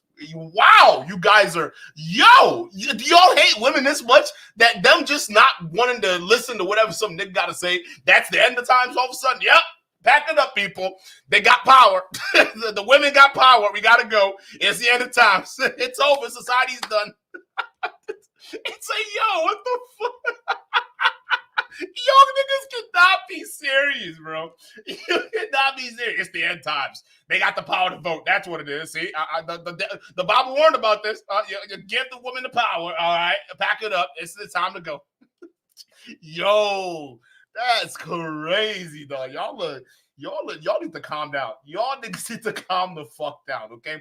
Fresh, you need to get on a diet. What the fuck is this, bro? Like, look at this. Look at y'all talking about overweight women. Look at this guy's gut practically spilling over his goddamn chair. Oh my goodness, bro. Y'all need to get it together. And I saw, behold, a pale whore. And chlamydia followed with it. Yes. Oh my goodness. No, I was gonna say that it's since women are more promiscuous now than before, one thing that I say that people have, it's kind of controversial. I say, before you even think about taking women seriously nowadays, you need to have sex with at least 50 girls. And people are like, whoa, what are you talking about? And the reason why I say that is because if you get into a relationship dealing with a lot of modern women with, where they're racking up 10 bodies, 20 bodies in a semester in college, because more women attend college nowadays. And, there's, I call it the deregulated sexual marketplace. Women basically are able to hook up with whoever they want. And if you leave women to their own devices, what do? They typically pick the best guys, and they're, smashing a lot of these guys, and it's easy for them. So as a man, you don't want to get into a relationship with a girl that has been ran through and you're not able to see it. I call it like basically getting in the ring with someone who's a black belt and you're a white belt, because you're not necessarily experienced enough to be able to, how do I say this? Combat and or identify certain characteristics that would disqualify her from a serious long-term relationship. And guys have hey, dumbass, your audience don't even know how to identify a woman who's going to be bad for them in a relationship. What are you talking about? You even told a story about how one of your followers literally flew a girl out that was on your show, and prior to flying her out, he was super chatting her, doing nothing else but nonstop shit talking. All right, and the moment he stopped shit talking in the chat, that's when y'all noticed he was gone. And then it turns out that he flew that girl out to see him, and guess what? She still didn't smash his ass. So even the people that are following you right now aren't even, they're clueless when it comes to women. And so are you two, by the way. Y'all both are clueless. You both just lead with your money. That's it. Shane, shout out. Oh, Shane, welcome back. Long time no see. Welcome to the show, Shane. Shane with the $5 super chat says, Duke, these stats are questionable. Another stats, the questionable is only 1% earn over $100,000. Research shows 18% earn over $100K. Research. Are we talking about what states, right? 3. I hear these numbers being tossed around. I know for a fact it's low, right? And here's the thing: when they're talking about $100,000, are we talking about $100,000 in number or $100,000 purchasing power? Because you can make $100,000 in New York and still be broke. You can make $100,000 in Miami or Florida, or not Miami or Florida, Miami or LA, and you still be broke, right? So again, we got to figure out where these stats are coming from. But I absolutely agree with you. A lot of these stats these people are pulling out their ass. It doesn't make any sense where they're getting it from, but they just throw it out to try to make it make sense, right? Have to learn this skill now. it used to be, you know, back. But they won't learn the skill through sleeping with a bunch of women, though. You need to learn the skill through screening for values and actually like finding someone. And I get that there's a lot of dishonesty, right? And there's a lot of deception, but I don't know if a guy's necessarily going to learn like, I slept with 50 women, therefore I know that you banged 14. It's not a hard 50. It's not a hard 50. I mean, you can do 45 or maybe 40. That'd be cool. It's not a hard 50. Wow, bro. Come on. Stand 10 toes. This is your talking point, right? It's got to be 50 women or nothing. All right. It's not a hard 50, though. Oh, my goodness, bro. This 50. It could be like 35, 40, whatever it may be. But what I am saying is that guys need to get out there and deal with a lot of girls. And I know this kind of clashes with, you know, traditional conservative values a lot of times where they're like, hey, you know, you should be trying to be monogamous, find a woman. Even though I think that is a great template maybe 50 years ago, in today's day and age with the way how women are and how promiscuous they are and how a lot of women sell men a dream or they sell purity, men deal success, women deal purity. I think you need to be able to identify women that are promiscuous, and a way to do that is by sleeping with them. And I'll say this, the reason why it's sleeping with them versus just courting them and dating them is because that's a woman's main commodity. Like once you sleep with her, you've pretty much conquered that woman, not to sound crazy, but you sound crazy, dog. A woman's only commodity is sleeping with her. Who the fuck is messed up in the head here? Time out. I mean, where do you even come up with that? And one thing he said, you guys that was so alarming that you guys have to pay attention to, because this thing he said, it basically shows how Myron understands the issues that conservatives are going to have with certain red pill talking points. So he wants to get ahead of it right away, okay? So it creates a smoother transition for their grift, okay? And one of the things he's talking about was, yeah, I know this isn't, you know, what most conservative people would agree upon, but you have to understand we're in a new day and women are sleeping more and more with more people. So therefore, men have to rise up to meet the challenge. And it's not a hard 50. It could be 30 to 45, but still, it's like, come on, bro. First of all, how do we even know that all these girls out here are promiscuous? You know, for a fact, like, again, the fact that I even thought 35 body counts was like not even, bro, I'm going to tell you this right now. There are women who have way low body counts than that. Some of them got like 10, and they think that that's high. Some of them got like 7. They think that that's high. Some of them, they probably got 3, right? Again, how would you know? You would never know. Chat, this stuff gets so stressful. I don't get how these boys just sit down and listen to this crap 24/7. You're able to identify the games. Yeah. Well, no, but then it could also become, you know, this is where we would disagree, but I think it becomes a vicious cycle, because then not wanting women to have a high body count and you have a body count of 50, right? It makes it, that's kind of what feminism was predicated on. They go, well, men are doing this. No so the truth, it's not good for anyone, but I understand what you're trying to say. That's why we say they're the opposite side of the same coin as feminists. Shout out to you, Stephanie, for the super sticker. Shout out to you, $5. I appreciate it. The reality of the world we live in, hopefully there is a split the difference. You were in law enforcement, right? So yeah. You were in law enforcement. Yeah. Do you ever get trained on how to spot a fake ID? May not have been part of what you're doing, right? But no, like fraudulent documents, yeah. Yeah, so anybody that's trained on how to spot a fake ID studies the original. You don't study the fakes because that can change. You study the original so that you can understand and see when something is off. So I would disagree with you wholeheartedly on this, saying, look, if you want to find a pure woman, study what that is. Go and find what that is so that you know what to look for, not necessarily what not to look for.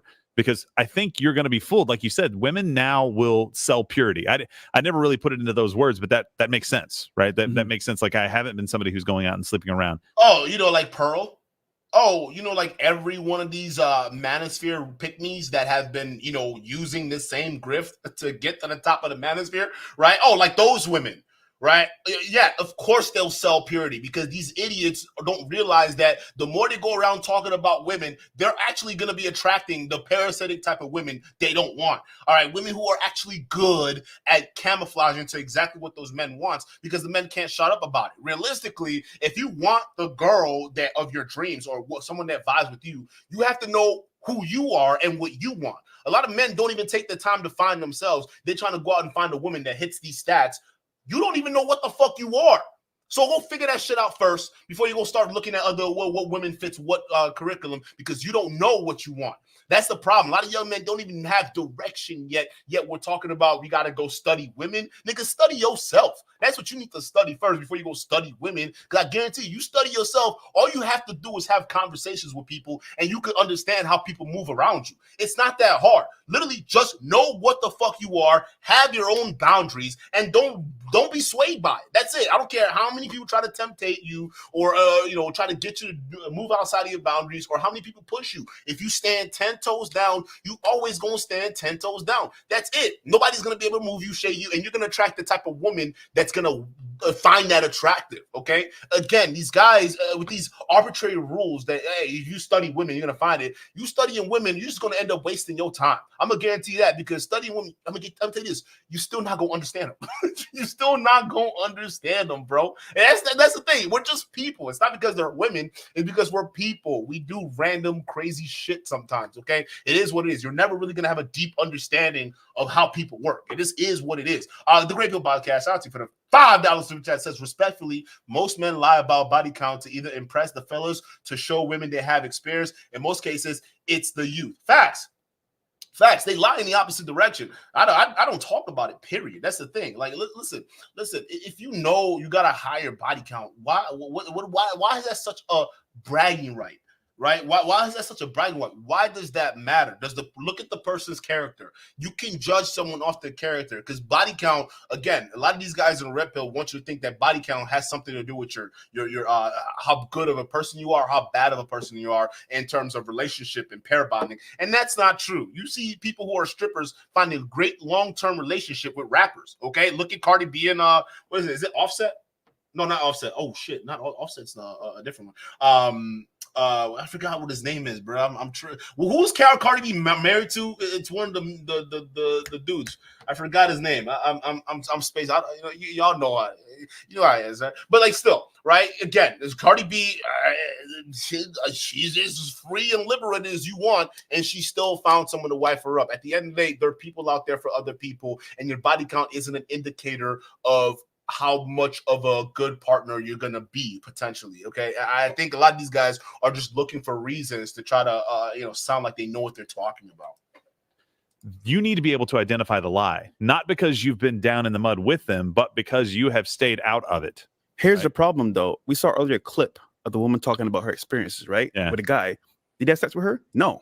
So off rip, she came in selling purity, selling like, oh, I'm a good girl. But from experience, if you knew who she was as a person, you'd be like, hold on a second here. You're coming to Miami. I got to pay for stuff. I got to get experiences. That should have been the first. But she's telling you that. Again, she's not talking about you. If you're not the type of guy that's going to fly her out, give her these bouquet of flowers or do any of that stuff for her, she's not talking to you. Okay, again, why are you? It makes no sense, bro. Sign. But again, most guys don't know because they don't have the experience. Yeah. So you need the experience on some level. Yeah. Most guys don't have the experience of common sense.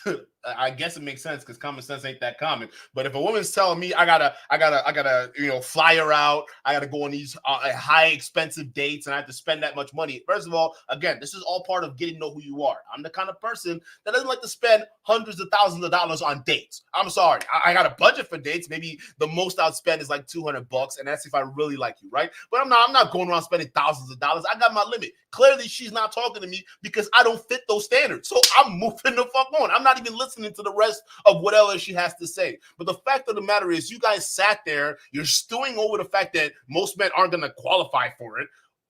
If you're not qualified for it, then why do you want that woman? You should be happy she's telling you what she wants because now you know that it's not you. So move the fuck on. Why are you feeling salty about it? Again, it's the entitlement these men have. They feel as though that they're entitled to women like that. So therefore, she has to lower her standards because you're unwilling to pay her thousands of dollars to go on a date. If you don't do it, guess what? I'm sure she's not going to find a problem finding someone who will.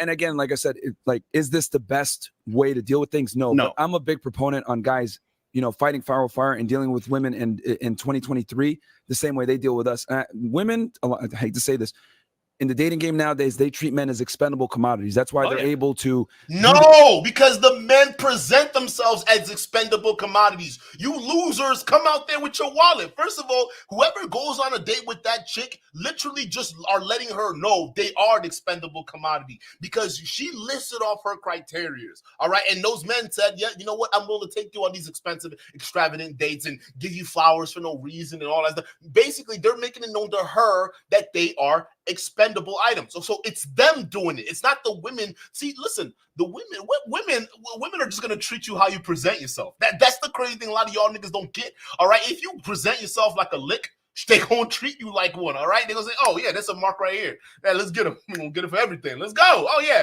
I need my nails done. All right, I got my phone bills, and you will keep shelling out money. There are people like that exist, bruh. Okay. So it's the men who are treating themselves as expendable items because they don't have pride in themselves. They can't just say, okay, you know what? I'm sorry, I have too much, pride to not, fall for that. I'm gonna just go find another woman who doesn't want me to spend thousands of dollars on dates. Instead, what these men do is they make themselves available for that kind of woman. So again, the fact that they make themselves available, they themselves are treating themselves as expendable items. Why are we now blaming the women for how the men choose to behave?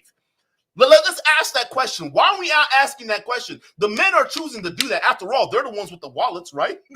So why do they choose to do that? Again, now we want to do the victim blaming thing. It's the women. Yeah, the women are treating us like expendable items. See, men, this is why you should be angry at these girls, okay? Because they see you as nothing but a walking wallet. Meanwhile, these bozos are flying them out. Make it make sense, Chad.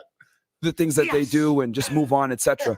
No, I tell that guys, in a good way. I tell guys to date like women do, and you treat them like expendable commodities as well. Because my thing is this: I see what you're saying, like as far as like finding a pure girl, but you're gonna have to be able to identify the bad ones to know what a good one is. But the problem is, if you do that, you will make yourself no longer an option for the good girl. She's not going to want a guy who's done that. And so now the only women you can end up with are the women with the 50 body count. A woman who actually is pure is not going to want a guy who's been with 50. I respectfully disagree with that. And I'll tell you why. Women tend to find men that can hook up with other women and have sexual experience attractive. Now, is this all women? No. But he's right. It's not all women.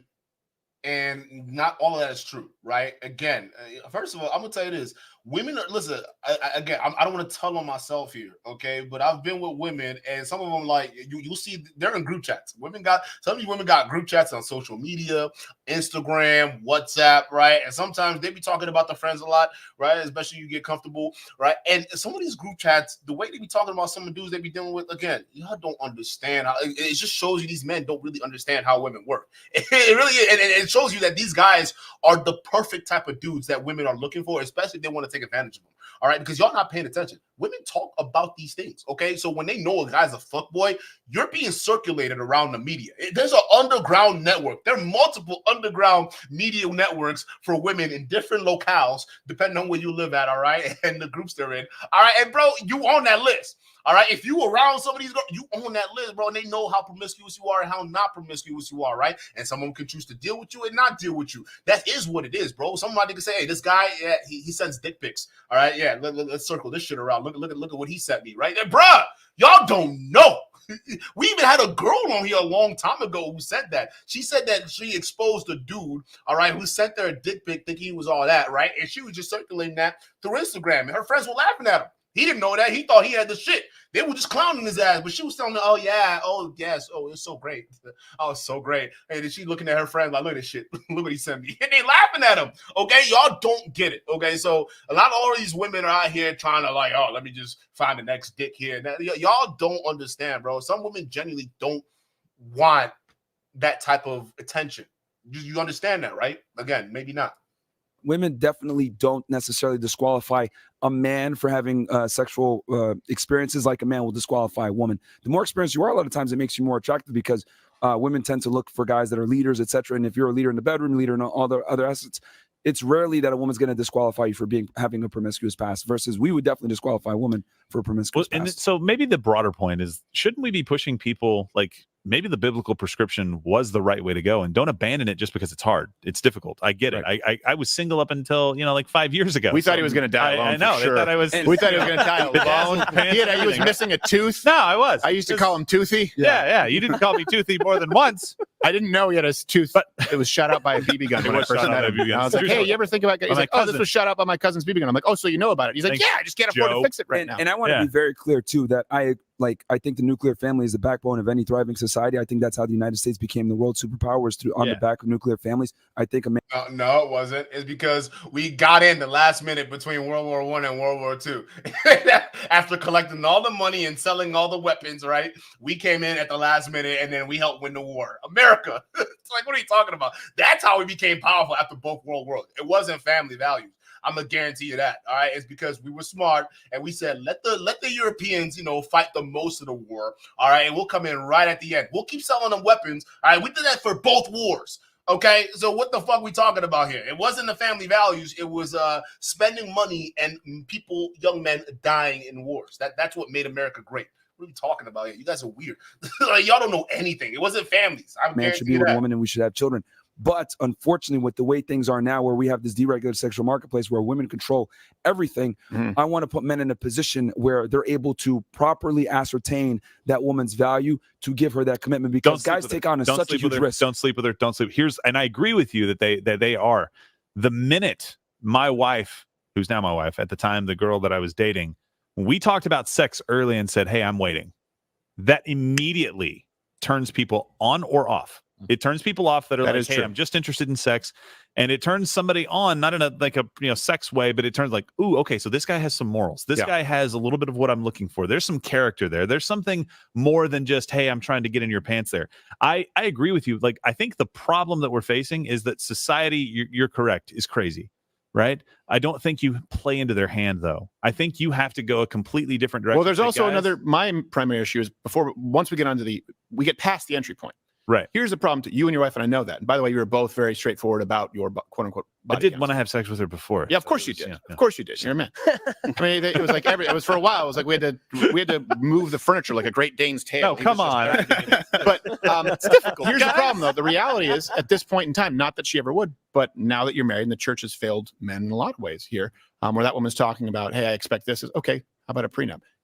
Your wife, if she wanted to, if she were that person, could leave you tomorrow and take all your stuff. Yeah. Even though you both waited. And that's a separate problem. So there's so many barriers to entry now for young men where they're going, hold on a second, first off, body count. And then let's assume that we all... I think part of the barrier to entry that most people aren't talking about is education, okay? Because I've been married, I've been divorced. And the one thing I realized, because I wasn't educated about these things, and I did get educated, thankfully, to my lawyer, and he did a lot of things. And I did a lot of reading offhand, okay? If men were knowledgeable about how divorce work or how marriage work with prenups, it's pretty effective tools. These are very effective tools that men can use to protect themselves and their assets. Okay, there are a lot of people, and the thing is, you don't realize people who are there are actually people online who are giving good advice on how to protect yourself legally, right? They're lawyers online who probably don't have as many views as they should get, but they're giving you advice on prenups and how effective they are, right? A lot of people will give this myth that prenups don't work, right? The women can easily break it in court. No, that's not true. Okay, that's if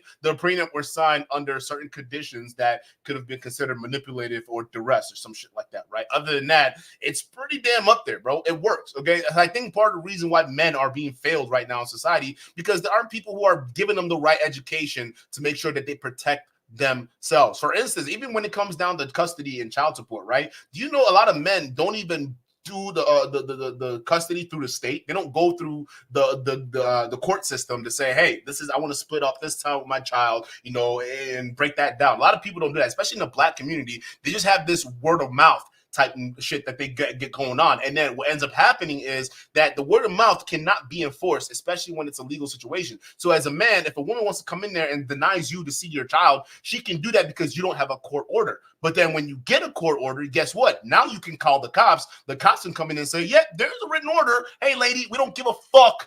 If she's your kid, she's also his kid. So give it to him because it's his time. Otherwise, you're going to be filed in contempt. Okay. But then again, you see a lot of these people like Pearl who are going around making it seem like, oh, these men, These men, oh my God, the women can just hold on to the child, and all this stuff can never happen, and they won't be able to get them back, and it's horrible. It's because these men are not educated, and Pearl's not going to help them get educated on this stuff, and all Fresh and Fit, they're not going to help them get educated on this stuff. So a lot of you guys are going to start believing that there's this fear. The moment you have a baby with a woman, okay, all options are out the window. It's not true. Matter of fact, that shit happened to me once. Like as soon as me and my ex divorced, it was a word of mouth type of shit until she pulled some stunt. And guess who actually told me to go get a court order? It was a black police officer, because he looked at me and said, bro, I've seen this nonsense before. All right, you better go ahead and get you a court order right now. And I took her ass to court. I wasn't playing. Like, kind of play this game with me. Not me. Not me. All right. And he told me that. I wasn't educated at that time. I didn't know what the fuck was going on. I thought, I trust that. Again, how many other black men are going through this bullshit right now without the proper education for it? Let's be real. How many of this shit could be avoided in the black community if you actually know what the fuck is going on? Because we have fathers in the black community that actually want to be fathers, but they don't have this knowledge to make sure that, hey, if your baby mama who's crazy is acting up and don't want you to see the child, you can get her in contempt of court. But we don't have this education, and even these guys are failing men because they're not giving them this education. They want to talk about no-fault divorce and all the other things to make it seem like it's a one-sided issue, but it's not. M. Dot, shout out to you for the $5 super chat. Says, why is Myron advocating for arbitrary body count standards for men to find long-term quality women when his preference is for hedonism? Facts. Again, it just shows you how much of a hypocrite these people are. M. Dot, shout out to you. Look at the W in the chat for M. Dot. Shout out to you. Like, you're absolutely right. It just shows you these guys don't know what they want. It's just down to their feelings, right? This is what it is. How they feel at the time society should be, and it has to cater to them. Find common ground, and you each find a person who is actually loyal, a person who actually does value their body and values their partner. There still is a contract right now that doesn't make sense, and men are saying, even if all of that happens, right, yeah. I would rather, and here's another report, 1/3 of men between ages 18 to 24, no sexual activity at all in the previous year. A lot of them aren't even interested in it at all. That's why you have Western men becoming what they call passport bros. And this is according to Urban Dictionary, where they say men who have chosen to seek out foreign women, typically from other countries, for relationships. Why? Because there's a different standard. There's a different view of marriage. There's an actual view, a contractual view of marriage. They believe, according to this source, that Western women have been influenced by cultural and societal pressures to behave in a certain way, and that by seeking out foreign women, they can find authentic, fulfilling, and more harmonious relationships. They'll often go to Southeast Asia or South America. And just because this conversation can always get intense, here's, try and guess why it's a pleasant clip. We were both vibing in Spanglish until she spoke too fast. Se llaman empanadas de iglesia porque son empanadas más pequeñas. Women here are very feminine, small, empanadas. And right now there are Western women watching this turn to the husband. Is that what you want? Is that? Yes. Quiero que tú me veas bien. Es por todo. Ropa verme bien. Sí. También. I need to wait for 2 years. 2 years. Wow. Did you already apply? You need a 90-day fiance. Someone to marry you. Nigga, what? What are we? Okay, yeah, we know what the passport bros are up to, and we know exactly what these women are up to. But let the passport bro convince you that these women actually care about these men because of true love and whatever the fuck, right? They're not just talking about visas and shit. Yes. We noticed directly behind us was a church. I don't know what you guys would have done in this situation, but I'll tell you what I did. Part 2 is coming. Make sure you follow me. I got good shit. Well, I can guess. Now, here's the thing. Women right now are like, is that what you want? Do you think? Yes. Oh, you mean someone who is pretty, who seems happy to be there, who's nice, who's happy to be in a relationship, and if he is the primary earner, she's glad to support him. Yep. Look, here's the thing. What? Are you sure it wasn't the visa to America that she really cared about? What the fuck? Yo, what is going? You just gonna forget that, Steven? It seemed like she cared more about the visa, okay? And I'm sorry. A lot of times those women, okay, it's not because the men, it's because they're providers, okay? They come here with the big American dollars, okay? That's part of the reason why. So at the end of the day, it's still hypergamy, if you guys want to call it that, because you now are the richest person in that third world country. Congratulations. Just by the virtue of being American. So by definition, you're already a cut above the rest in that country. What are you talking about? What do you think is going to happen the moment she gets that green card, my dude? He's talking about 90-day fiance. What do you think is going to happen the moment the green card hits? You guys, bro. This guy. I can't believe it. Wow. Men have not changed what they want in women. Women have changed what they expect from men. Yeah. Now, this is not good for women. What women used to want was someone who could protect and provide for them. I mean, let me give you an example. Winston Churchill. And Okay. you can, Oh, Gary Winston from Russia, we're going to have him in Churchill. later. We have an intervention with him because he Okay. keeps picking the wrong women. Yeah, we're going to try to help. Wow. So a lot of women, right, they want men who can provide and protect. Okay, that's important. Now, also, you need to be tender, right, to your wife. You need to love your, of course, all those things. Winston Churchill is a good example. A lot of people want their wartime leaders, and then when it's not wartime, they want to put them back on the shelf. They say, okay, we want to do it. So Winston Churchill, right, we had Chamberlain, or the Nazis, they were moving forward there on the Western Front, and they said, hey, we need someone, we need a hard ass. We need Winston Churchill, right? Brought him in, almost single-handedly kind of put a pause on the Nazi rise, which allowed America to get in and save the rest of the world. You're welcome. Sorry we were a little late. But did you guys... No, America wanted to be late because we made so much money just selling the weapons, okay? Again, they're talking about family was the backbone of that. No. Do you know the families who were the backbone of the World War I and World War II? The families in Europe, Poland, and all these other countries, right, that literally had to give their children to war and died. Okay, now I'm not saying Americans did that because millions of people died. Okay, but I'm just saying that at the end of the day, we came in right at the end, right at the end of the war as we profited, and it happened twice, not the first time. Again, so like I don't know why we're trying to make up the. And these are wars. None of these guys would even be able to stand in the shoes of people who stood there. Okay, because these guys, they want to LARP about protecting anything. They can't even go enlist right now, and we're in technically peacetime. It's crazy to me. Guys know Churchill was ousted 2 years later. Did you know that? Not surprised. 2 years later. Why? Because he didn't support socialized healthcare. So they said, we need someone to come in and protect us. And then afterwards, he was saying, socialized, you'll become a bunch of lazy socialist pussies. And they were like, okay, now we don't want you anymore because we don't need you. It's not wartime. It's peace. So now we want all the free stuff. And he said, but there could be wartime. It could come again. Doesn't matter. They got rid of them. You see that a lot in relations. That's not true.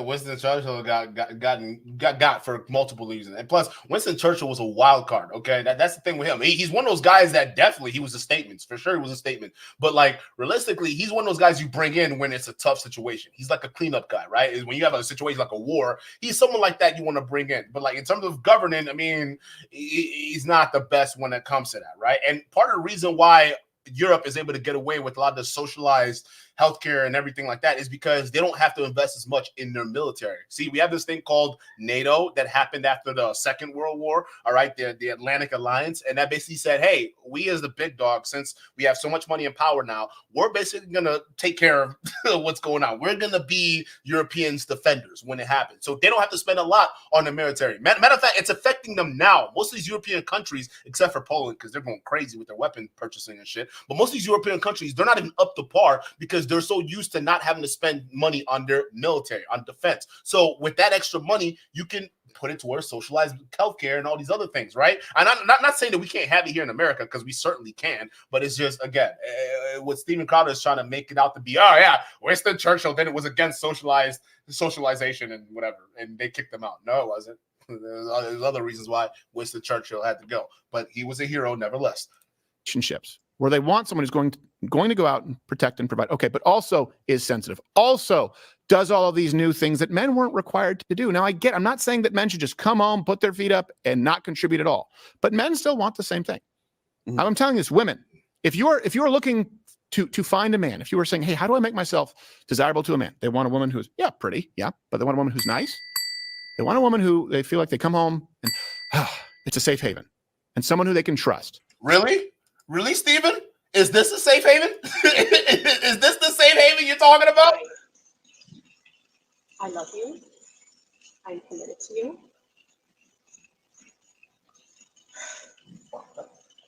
Are you committed enough to do those things? I'm not going to. Are you committed enough to do those things? You're not committed to anything. You're not committed to anything. You just said I love you. I'm committed to it. Walk the dogs. Put on some gloves. Walk the dogs. Put on some gloves. Are you committed enough to do those things? Are you committed enough to do those things? Are you committed enough to do those things? Oh, so loving and peaceful. Oh, look at this peaceful house when he comes home, right? He's got the cigar in his hand and he's just relaxing. Yeah, this is the peaceful environment. All you have to do is find you a conservative man like him. Oh, absolutely. You find your conservative man, you can have all the peace in your household that you want. Look at these losers. Look at these losers tell you how to live your life. Oh my God. Someone who has their back. We mock it now. I'm not just going to be some Tammy Wynette, stand by your man. Well, then don't expect to find a man. Men still want the same things. Women want a man who can provide, protect, also be sensitive, also listen to the problems about Karen. Look, I'd call this the 99 and 99 rule. Okay, and I will have this, and I've discussed this before, but maybe this might be new to you guys. This nigga got rules now. After this public display of affection, you showed us that you got the 99 rule, so we can end up like this, telling our wives that we don't love her because she's not walking the dog. Look at her. Now you got her so emotionally fucked up, she picking up the leash and she got to walk the dog now because she don't feel love from you. You fucking ass wife. You want to sit there and tell us, oh, God, I got the 99 rules. For what? How to lose your marriage in 99 rules? The fuck are you talking about, my guy? Get real. Get fucking real. I'll ask people who are married, a couple. And I'll say, okay, you're married. This is your husband. I say, okay, something goes bump in the night. Is he expected to go down and take care of it? And the woman invariably says yes. And if you're at home right now, answer these questions. Does he go down? Or do you go down and say, hey, hubby, lock the door? No, he is. Okay. Does he work? Does he provide for you? I'm not asking if he's rich. Does he work? Does he provide for you? Okay. I've now crossed the threshold, but I'm going to ask you one more question. Does he ever do? There are other men. Listen. We're in a society right now where working and providing is not enough anymore. All right. Men are doing that right now. It's not enough because women got to provide too. They got to work. Okay. On top of that, daycare is expensive. All these other things are expensive because men aren't making enough money to cover 2 households. The economy isn't set up for that unless you make at least $250,000 and above. And that's just to have a family. If you're single, $75,000, you'll be fine. Okay. Because at $75,000 at that point, if you can't manage your money right, you got better. You got other issues than just making money. Okay.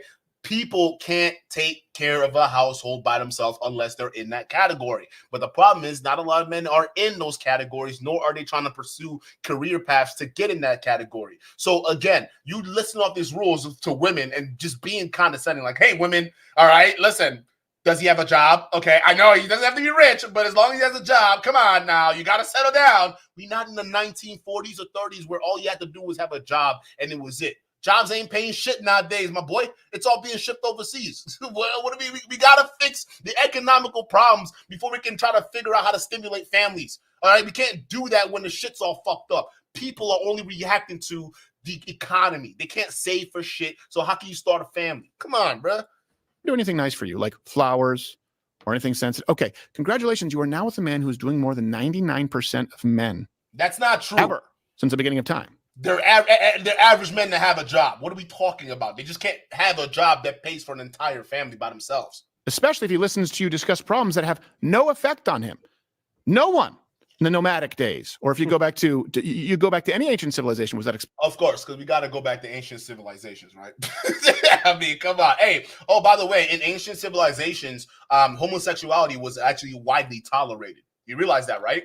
It's actually was more tolerated back then in ancient societies. If you want to talk about Roman and Greek societies, homosexuality was more tolerant then than it is right now in today's society. So you wouldn't even like it back there if you went back there. Matter of fact, if this guy was an average Greek hoplite, right back in the Greek days where they were taking over the world, right? In one of these Greek city-states, okay, you would most likely probably engage in some form of homosexuality, right? But Stephen Crowder would be the first one to talk about. You know what? Actually, never mind. He might actually like that time frame. If you put Stephen Crowder back there, he might actually enjoy his time. But seriously, they had even in one of the Greek city-states, I think it was Thebes, right? Thebes was the city-state, and they had a group of professional soldiers that were hardcore called the Merry Band of Thebes, all right? And the Merry Band of Thebes were basically a platoon unit of homosexual soldiers, okay? And these guys were bad fucking ass, dog. Like, these guys were, like, literally the last goddamn result. If you want anything cleaned up and taken care of, you hire you bring forth the Merry Band of Thieves. There was such a problem that, like, it took a pretty much a last stand scenario to wipe them all out. That's how crazy these guys were. And part of the reason historians said that the Merry Band of Thieves were so effective at fighting was because they were all gay lovers. They were all homosexuals, right? And they were like literally pedestalized. So again, y'all niggas of today, y'all trying to take it back to ancient societies where you thought things were one way and it wasn't.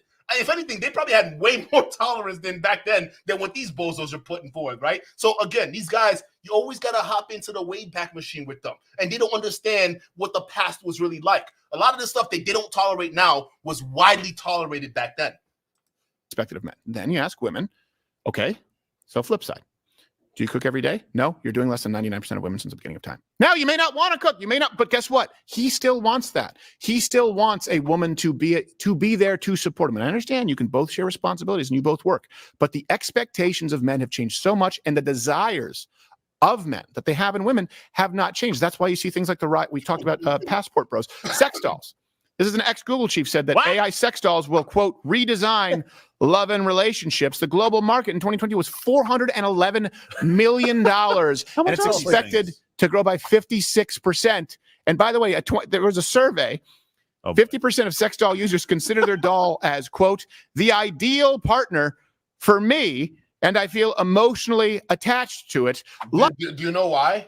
Because it's a sex doll. A sex doll doesn't have feelings. A sex doll doesn't have emotions. A sex doll is basically a slave for sex. That's it. That's a lot of these incels' wet dreams, because a lot of times these sex dolls plays right into directly to their nature. They don't have to be social. They don't really have to care about what the thing wants, okay? And what the thing wants is always going to be whatever that they want, because the sex doll has no say, okay? If they would have an ideal type of woman, they would want it to be a sex doll. Matter of fact, if you listen to how these red pillars talk about women, it's almost like they're describing a sex doll.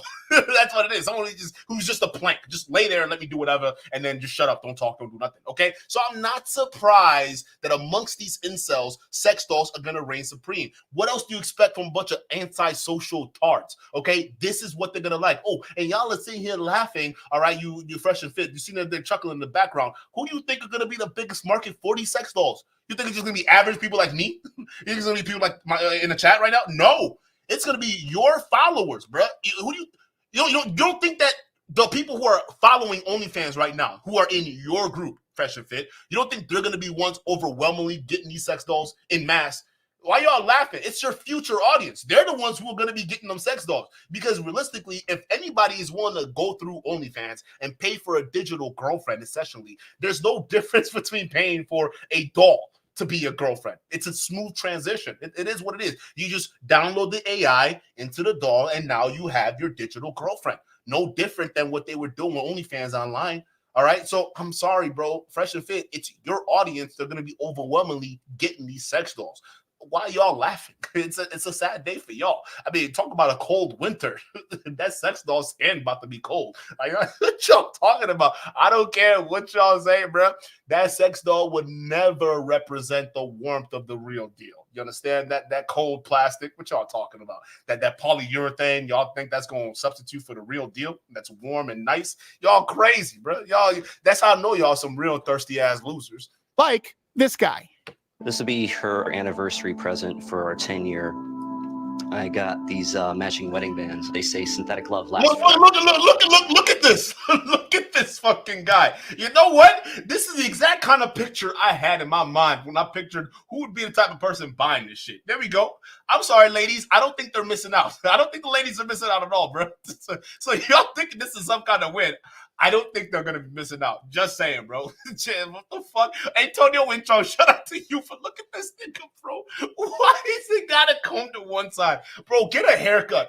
I'm guaranteed you come up to any woman looking like that, they're gonna have a few choice words, bro. My boy, what is that? It's like he lives in a dungeon, dog. Come on. Like, what are we doing?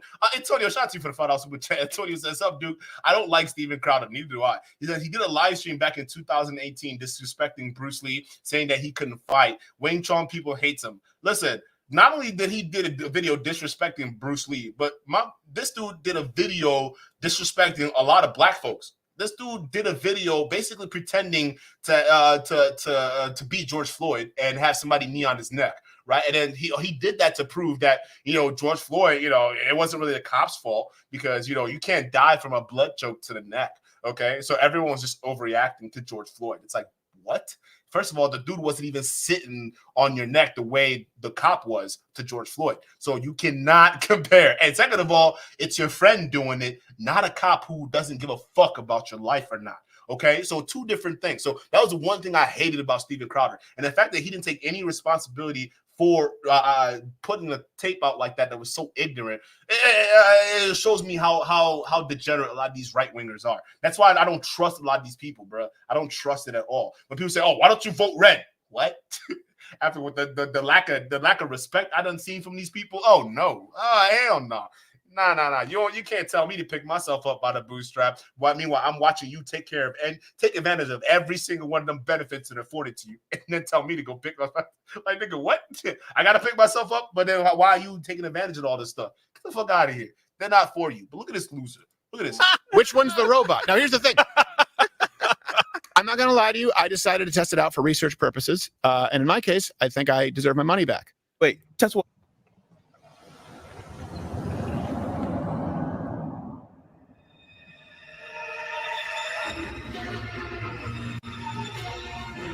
It's the lemon. It's the lemon law. But you know what? It's the last time I take a tip on a. Of course, he tests out a doll that looks like a child, like this guy. Obviously, he's joking, but he could have chose any doll, right? I mean, what?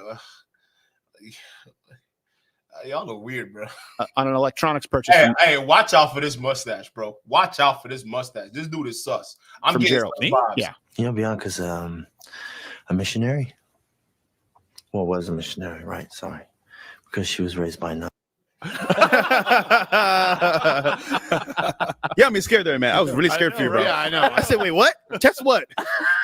By the way, the scariest part is that some of those sex dolls, they're only IPX3. They're just slightly true. They're just slightly water resistant. Yeah, you don't want to read the reviews either. This is all really interesting because, like, we talked about some of the root causes of what's going on here, and now we're dealing with some of the adaptations that men are kind of the consequences. Yeah, of what they're doing. Whether it's passport bros, sex dolls, or just being lonely. The more men are lonely than ever before. That too. Video games. We also we had a podcast where we talked about like the rise of virtual reality now, where a lot of guys are using that. And I would say if you're a betting guy or you want to invest in something, I think investing in sex dolls and all this stuff in the future is definitely going to be a good thing because the problem is this. Well, maybe not a good thing. But you're I mean, you'll make money in financially wise. Investing in it. Yeah, financially wise. I'm saying investing to make because I predict that it's going to continue to grow as a market. That's not licensed with sex dolls to go and make deposits. Go yeah, but I will say that what's basically happening. We showed this clip earlier. Is that women have changed, but they still expect men to be traditional when the women don't necessarily provide traditional value back. They want a guy that's going to be a protector, a provider, do all these things that men historically have done while simultaneously not bringing back what men required of women. They're whores. They don't necessarily want to cook. They don't want to clean. They don't want to obey you. They don't want to be submissive. They want to be able to behave however they want while simultaneously getting a guy. And that's the equivalent to me being a fat, nacho, cheese-eating loser playing video games all the time saying, I deserve a bad bitch. It's ridiculous. But it's interesting. Now, you're just to be clear, because you're black guy, correct? Bad bitch is a good thing. Yes. Yes. Sorry. Yes. Yeah, but it's a I was thinking just, that's a bad fish. Yo, that is so cringe. Imagine going on a date and she's like, I'm a bad bitch. She's like, oh, you just said that out loud? Oh, my goodness. And here's the other thing. I go out on dates and girls say that, and I know they're fucking joking, right? And especially like, come on, dog. Like, I don't take that seriously. Like, why is that again? Just like I say, I'm the shit. Like, it is what it is, bro. It's people just talking, bro. Like, what the fuck? Like, let them have their little moment. It is what it is, right? Now, if you didn't spot that from the get go, like, why'd you go on a date with her? But still, I've been on dates with women who say that stuff. They're not necessarily bad people or anything like that, right? They're not saying they're bad bitches because they're gonna cause problems. Sometimes it's just jokes. They're just throwing that out there, all right? Like, it's. These guys are too literal, man. I swear to God. Don't call me bossy. Well, one thing, and I want you guys to really like. This is the thing that's crazy to me, right? So we've interviewed like almost 3,000 chicks on our show, and we always ask them, "What do you want in a man?" And they always provide the same things that we talked about. What he's not saying is he's interviewed over 3,000 OnlyFans chicks on his show, which is a staggering number, by the way. It's like, damn, y'all have no values whatsoever, huh? And then some, all the other things too. It's like and sensitive and flowers, and it's like, okay, now you want Superman. Then this is what I asked them: what do you think that man wants back in return? And then you know what they say? It's incredible to me. They say, "Oh, they want a boss. They want someone who can like make money just like them. I know." And I'm like, holy crap! They literally list off all the things that they want in a man. And I was like, wow. And it's amazing. Billionaires marry waitresses. Dude, they don't care. Yeah. No, they don't. Billionaires do not marry waitresses. Are you fucking high? That's some fucking Cinderella myth, dog. They'll have sex with some waitresses and they'll move on with them, but they're not. Most millionaires, they marry, or billionaires, they marry within their group. They marry other people that know money, Okay, because a waitress is a huge liability to a billionaire. Guaranteed. What are you talking about? Are you high? Most rich people date within their circles. That's why they date within their circle. They're not just pulling random people from everywhere. Those are people who can't control what's in their loins. Okay, if you're trying to have sex with random waitresses or whatnot, but if you're a serious wealthy person looking for a serious relationship, okay, you're probably going to look for someone that comes from similar backgrounds to you. Because they understand money, they understand that background, things like that. Because someone who's not from that background, things can go bad pretty quickly, right? That's why you see some of these artists and rappers, they date other artists and rappers, and they all date each other. They're dating the same girls sometimes, right? Because some of those girls who are industry, they know the game. They don't play around like that, right? So they most prefer those girls than any random one in the street. That's why Drake has to put hot sauce in his condom when he meets up with girls like that, okay? Because you can't trust that shit. When someone doesn't have money or they come from nothing and they know you got something, oh yeah, you're the fuck? Yeah, of course. That's easy. That's easy. So again, Steven Crowder is just, I don't know what he's talking about. You date people within your level. All right. Average people would date waitresses. Like if you make $75,000 or $100,000, I can see you dating a waitress. Yeah, but let's just be real. People who are in that echelon of income are probably going to be around other people who are around that echelon of income, or at least close. They're not going to be going out there and meeting every waitress they see and fall in love with them. That's crazy. And then that's when it hit me. Women don't give a fuck what we want. No, they only care about what they want. A lot of right now, the modern woman who's been influenced a majority. By sex, yes. Again, majority. by the way, to women out there are plenty of women out there who are not, but this is not for you. And here's the thing: just like if people, it was never as just to be clear, it was never as ubiquitous as people said, like domestic abuse from men. The term whipping post. A lot of people don't know this. That came from society. It was exclusively for men who beat their wives. You were tied to a whipping post and you were embarrassed in the town square because domestic abuse has always been considered horrible, just to be clear. So what I'm saying is men needed to clear ranks. They needed to clean ranks at some point. And women, I get that this is not all, but there aren't enough of you speaking out because, by the way, men are more lonely than ever, but women are miserable too. Studies show that women are unhappier than ever. 20% of women under the age of 40 are an antidepressant. Yes. But that doesn't have anything okay, it's because they're unhappy. Could we look at the reasons? I guarantee you men aren't at the top of the list. I can almost guarantee you that. It's not at the top of the list. It's probably just societal pressures, insecurities from other women, right? I'm sure there are multiple other reasons that contribute to women being depressed than relationships. Like I don't get it. Like most women don't need relationship nowadays. I don't know if this is like an artificial thing for men to artificially inflate their value, but maybe you need to fly out and go be a passport bro, because women in the West, they understand that they need more now than just someone who has income. Okay, they're not sitting here desperate for a relationship, and that's definitely not the reason why they're sitting here depressed. Men are depressed right now too as well, and a lot of times it's not because they can't find a relationship, it's because the economy and society sucks. So we need to do something about that so we have more happy people, so we create the right economic environment so people want to get together and want to have kids and want to produce, right? But we don't have that. Things are getting more expensive. The average rent is like, what, $1,500-$1,700 for a 2-bedroom household? Are you kidding me? What kind of 19-year-old has that kind of money to be shelling out? They got to get roommates and things like that, so you don't even have the time to be able to go out and have a family all to one house. That's crazy. But again, there are multiple things out there that can get a guy depressed. And realistically, I would say right now, if you ask any young person what the number one reason why they're depressed, I will guarantee you they're blaming baby boomers.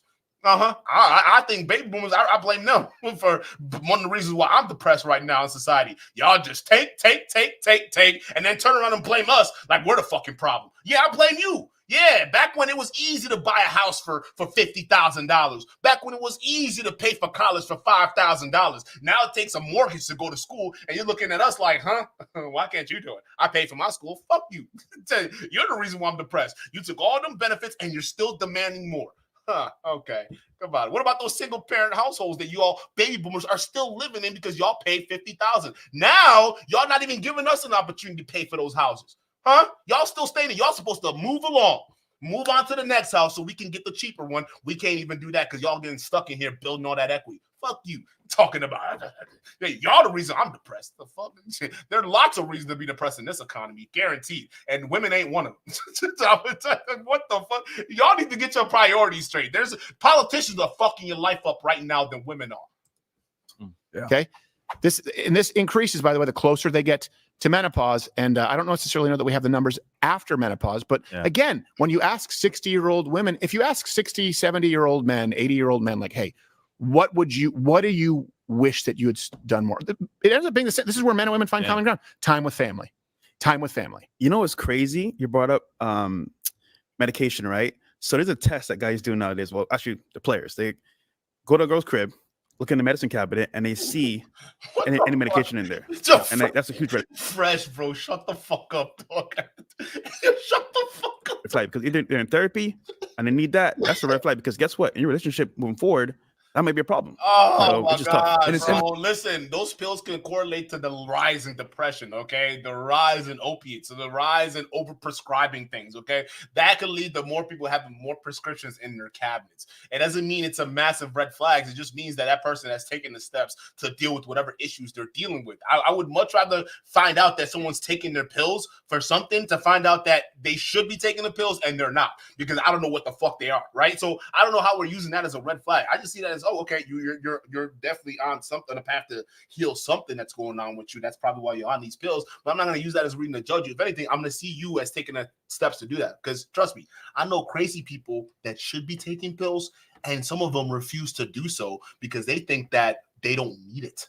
And sometimes it's downright just troubling to even see that, right? Because they think they have this deep spiritual connection and they don't need these pills. They don't realize, yeah, bro, no, you're just crazy because God doesn't talk to you, sir. That's not the thing that happens, okay? You can talk to God, but if he's talking back, you need to go see somebody because that doesn't happen, okay? So again, why is that a red flag? I don't know. It is what it is. Interesting. As they become more and more liberated, they've had more anxiety, more depression, more sadness, more miserableness. It's crazy because, like, I've always said, like, feminism was a lie to women. It told them, go get a career, make this money, become successful, etc. But what they don't realize is a woman's sexual market value is absolutely perishable. You only have a finite amount of time to get the guy that you want. And the older you get, the more money you make, the more you dwindle that pool of men, and you're becoming less attractive to those very men that you want. Again, I hate this talking point because they're trying to pull us back to the Wayback Machine when people got married young. People have to get married older now because when you get into your 30s is usually when a lot of people at least start to make enough where they can at least provide for a family of one or maybe two if they can have it, right? It's usually later. Kids in their 20s, and I'm calling them kids because realistically, in your mid-20s, most of these guys act like teenagers now. Like, look at Sneeko. You can't tell. He's 23, but he acts like he's 17. All right? So, again, 20s are the new teenagers. Okay? 30s are the new 20s. That's what's happening right now. Society is shifting because things are expensive. You guys are just completely missing that part. Things are...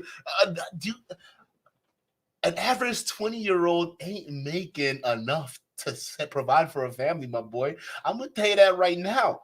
So they're pushing that back. Most women are getting out of school, all right, and then they're just getting into their prime, getting the test of the workforce and things like that. So again, we're going to see this trend shift a little bit. And who knows? This could be an evolution to an educated society, right? A society that's always on the go, right? A society that values capitalism over anything else. Maybe this is the consequences of that, right? Maybe because we value these things in society that we have to push back child rearing, right? We have to push back family building. We have to push all that stuff back because right now, in a time that we need to accumulate those resources to be able to have that, it's taking too goddamn long and society's making it too goddamn hard.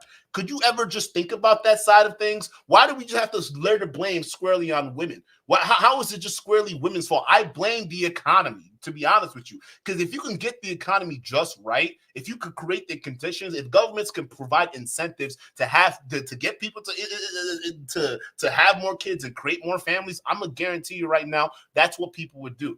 All right, it's just like savings and the federal system, right? When they increase interest rates, well, guess what? People stop borrowing. That's like literally people stop borrowing and they start saving. All right, when they lower interest rates, people start spending. So what banks do, like the federal banks, when they lower that stuff, that has a direct effect on how people spend their money. So don't you think that if governments and other people, if they implement policies, don't you think it'd have a direct effect on how people decide to develop families or not develop families? We're not thinking about this. Instead, we're blaming feminism because women got an education. That's the reason why they're making men suffer. Like, how the fuck does that even make sense?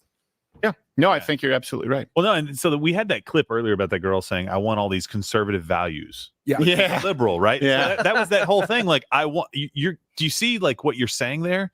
You want all of these things that maybe in your late teens, early 20s didn't really care about those things. You're like, "Ooh, that's gross. I'm going to be an independent woman. And I'm going to go get these things." And then you're like, well, "Wait a minute. I kind of do want those things." But here's the thing. I don't want to change anything about what I'm doing. I want to just be crazy liberal, but I want all these conservative values. That is the misalignment. Like, you cannot have both, because these things live within kind of the conservative ideal. Outside of it, you get to all the beta males you want, but apparently that's not satisfying you right now. And women are miserable because, like, I have never seen more positive change in people's lives, in couples that I've known, than when they had children, both in men and women. But it gives this fulfillment, this value of like that's also not true either. One of the most stressful thing in the world are kids. Like, and I don't say I got a kid, so I'm not, I'm not speaking out of turn here. I mean, there are parents out there, maybe they're too scared to say this, but yeah, it's a stressful thing raising a kid. Matter of fact, some relationships end the moment kids are introduced into the picture. So what are we talking about here? It's an extremely stressful thing. Yeah, it's rewarding. But there's some people out there that really want to do it, but it's stressful at the same time. Waking up at 3 a.m. when the kid's crying and trying to figure out what it needs and whatnot. It's all stressful moments. Not saying it's not fulfilling, right? To some people it is. For some people, it's not. All right. For some people, it's just like, God damn, especially if they have to do it by themselves. Are you kidding me, bro? Again, these people always try to talk, well, yeah, nothing's more great than family rearing. And then they complain about all the kids who have to suck off the system. Wait, no, God, what happened? No, these are kids, right? There's nothing more important than kids. There's nothing more life-changing than kids, right? So then why are you getting mad at the parents that they're using the system to take care of the kids? I thought y'all were saying there's nothing more cherishable than kids, right? So let them take care of the kids, because after all, they took your advice. They had babies early when they weren't financially ready for it. And now they broke up and you got a single parent household. So congratulations. Under your policies, we got the people who are dependent on the system because they chose to have a kid younger than they needed to. Wait, that's not okay for you guys now? That all of a sudden kids who are leeching off the system, because that's the word they use, that's a problem, right? These guys, they don't really understand, okay? So again, kids, for some people, especially if they can't afford it financially, it's incredibly stressful. Okay. I know families right now that are complaining about the cost of childcare and daycare. Okay. That shit's expensive. All right. That's stressful for even parents who have 2 households where they both have to work. That's a stressful thing. So you saying that there's nothing more life-changing than that, that's crazy. Now, my daughter did change my life. Okay. It made me work harder. Because that's one thing I had to do. You have to take care of your baby. You got to work hard. You got to move things. It changes you, but doesn't mean it was not a stressful thing. I'm going to come out here and say it was stressful at times. I love my kids, fulfilling, but listen, I got to understand how other people who weren't ready for this, I got to understand how they must be feeling right now, which you guys don't. You guys just talk out of your ass. Oh, yeah, everyone should have a kid because, listen, it's changed your life. Let's have more kids out there. Then these are the same Republicans that turn around and say, oh, all these kids on single mothers. Oh, how dare y'all? Purpose in life, and it's not the only one. My wife is an amazing, phenomenally gifted person who's going to go back to work at some point so that our kids can see mom is a badass as well, right? Mm-hmm. But she has chosen to do what she's doing at home because it is that important and that fulfilling. And people that skate on that and people that get too old for that because they've chased down every lie that's out there end up missing out. And not only on that, and this is going to sound old, but once you start having kids and you enjoy that process and then you see the joy that it brings your parents, you experience this, right? The joy that it brings them. I don't know that I'll get that. I don't know about that. I've brought my mom a lot of stress in her life. Yeah, she's proud of me now because I decided to shape up. All right, but I'm gonna tell you that, bro. I brought a lot of stress. There were certain times, bro, she'll whoop my ass so bad I'd be like, "Damn, mama, God damn, that was that I put a little extra on that one." I knew I was a little shit, so come on. Kids are tough, okay? I'm not saying they're not fulfilling, but the way these guys are trying to make it out to be like they're this great thing is you just have kids and settle down with a family, everything will be great. That's not it at all. There's some people who kids are a big motivator, like myself, all right? And there's some other people who they don't know what to do because their kids themselves having kids. You see what I'm saying? So that in itself is a situation, and we end up with people who are shit parents raising shit kids, and now we have to deal with them in society, like Sneeko. I mean, can we just be honest? Let's just be honest. That's the example right there. When your mama or daddy don't give a fuck, that's what happens. You get Sneeko who comes out there and tells other people, yeah, fuck women, and yeah, let's delete the LGBTQ. That's the kind of people we're putting out there, right? I mean, again, these guys like to talk. Dad finally started talking to me again. I know, yeah, it's crazy, right? You had kids, and all of a sudden you're important again. No, it's just like my mom face palms me. She's like, "Yeah, where's my grandchildren?" Exactly. And so there's these benefits. There are these things that are built in that you miss. These really big, important things societally that make life more full and rich. And you guys are missing this because you're chasing after. I'm sorry. We talked about this yesterday in the 5-minute joke. You're chasing after fleeting joy. Has any of this made your life better, men or women? This is the thing, and often men are told they can't speak about it because you're not a woman, right? No vagina, no opinion. But now the trans thing, like no uterus, no opinion. I don't know, just whatever. If you have a moo, I guess you qualify. But this is the issue. Has it made your life any better? That's the important thing that we need to ask ourselves right now. Has this made relationships better? Has it made your life better? And I will say this. One time I was talking with someone who was conservative, a woman who was kind of a feminist and didn't realize it. And I tell this story all the time because feminists say you can have it all, right? They say you can work and you can be a stay-at-home mom. And then you have conservative women, and they're mostly right, but she was really upset. She said, that's the lie of feminism. She said, you can have it all. You don't. She said, you have to make a choice. And she was really upset. She said, you can't be a professional woman out there working and you do have to make a choice. And I said, that must be wonderful to have a choice. She said, what? I said, so you're saying that when you were young, your parents said, hey, if you want to be a professional working woman, you can do that. She said, yeah. I said, or, you can also be a mom and be a great wife. Yeah. I said, do you realize that no young man has ever had that discussion? Any young man here, show of hands, any man, when he realized that he thought women were pretty and he wanted to have his own real live naked lady at home one day, anyone ever have your mom or your dad say, well, the good news is you have a choice. You can be a working man and provide, or you can be a stay-at-home dad. Nope. Yeah. Never. What? That's not in the conversation that's being had in most households nowadays. Most people don't even talk about sex in their households. What are we talking about here? All right. No. And realistically, again, that's why we need parents to have more of these discussions about what type of people they want to be. All right. And even the example he gave off is weird, right? Do you want to be a boyfriend or a stay-at-home dad? Like that's what are we talking about here? All right. That's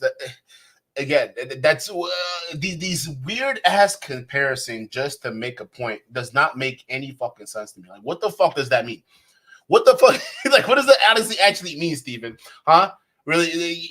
Because men didn't have that choice because women got the talking to. Most women don't even get that talking to from their families. That's why they're out here fucking around and doing wild shit right now because no one's giving them that option. They think right now it's just go do whatever because there's no guidance or structure. So what are we talking about here?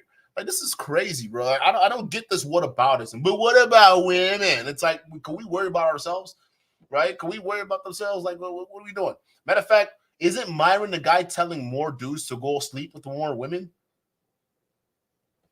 So I guess the men do have a choice, right? You could be a married man, which is called a simp in their book, or you can go sleep with 50 women and be a Chad or Tyrone in their book. Which one is it?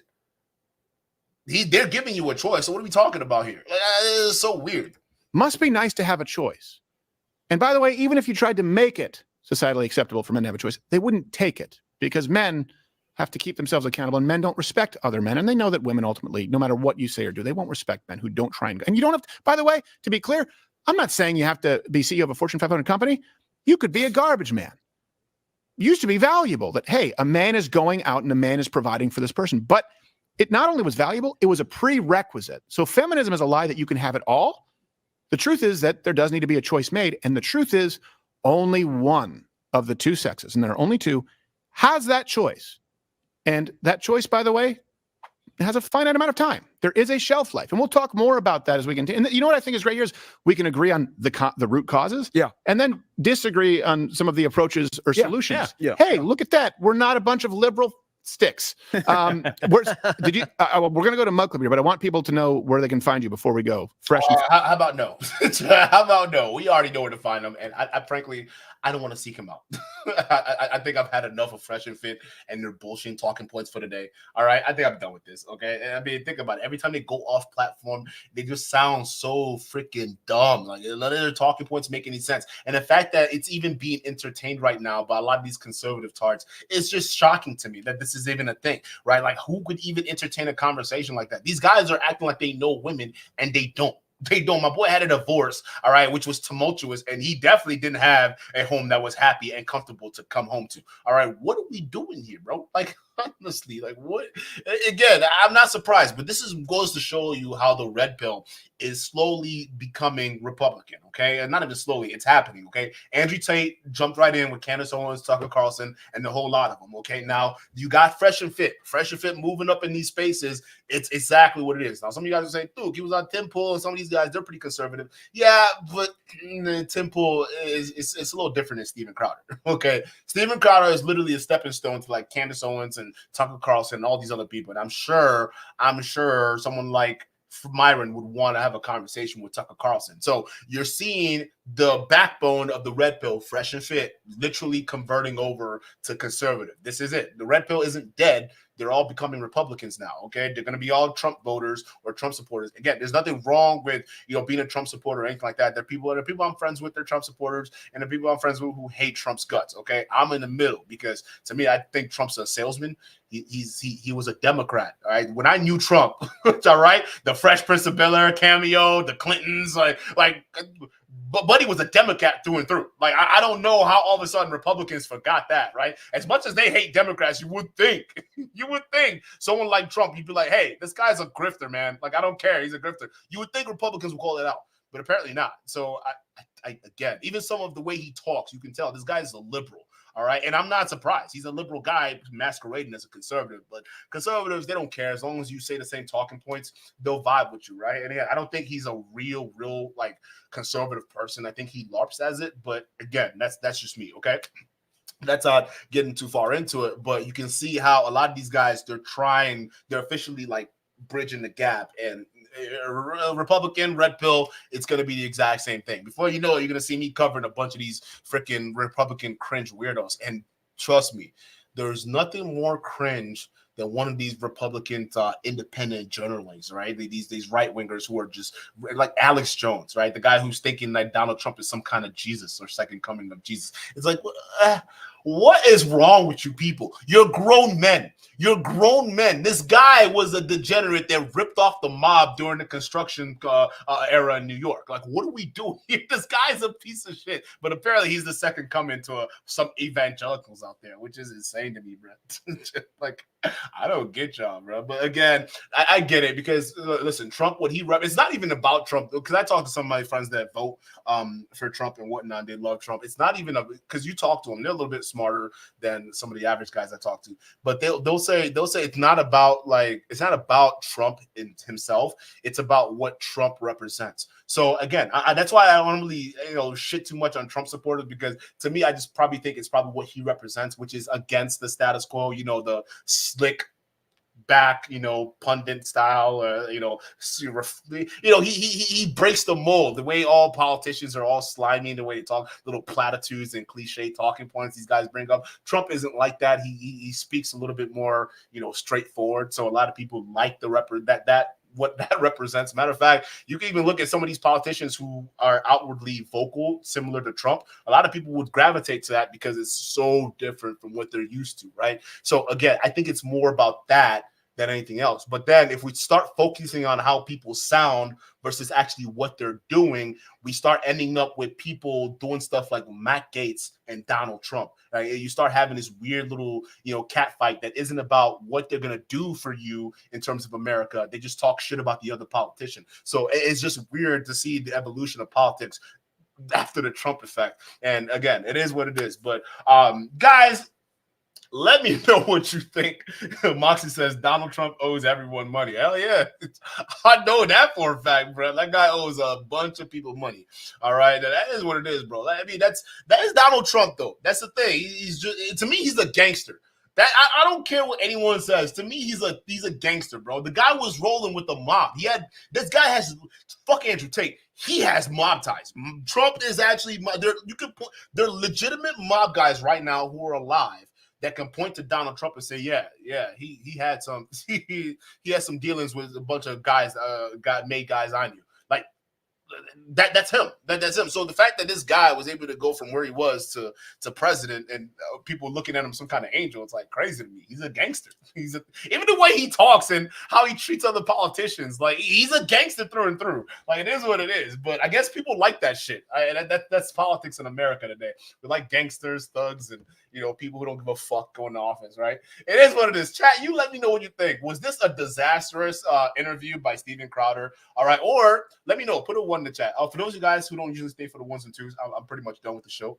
But thank you so much for being here. For those of you guys that like your voice being heard, please let me know what you think. What do you think about this interview? All right, let me know what you thought. Was this an embarrassment? Put a 1, or do you think that Steven Crowder and Fresh and Fit actually have their thumb on the pulse of how relationships should be conducted in modern society? Let me know what you think. Shout out to the mods. Let me make sure I didn't miss any super chats. Shout out to the moderators. Shout out to the members. I appreciate y'all being here.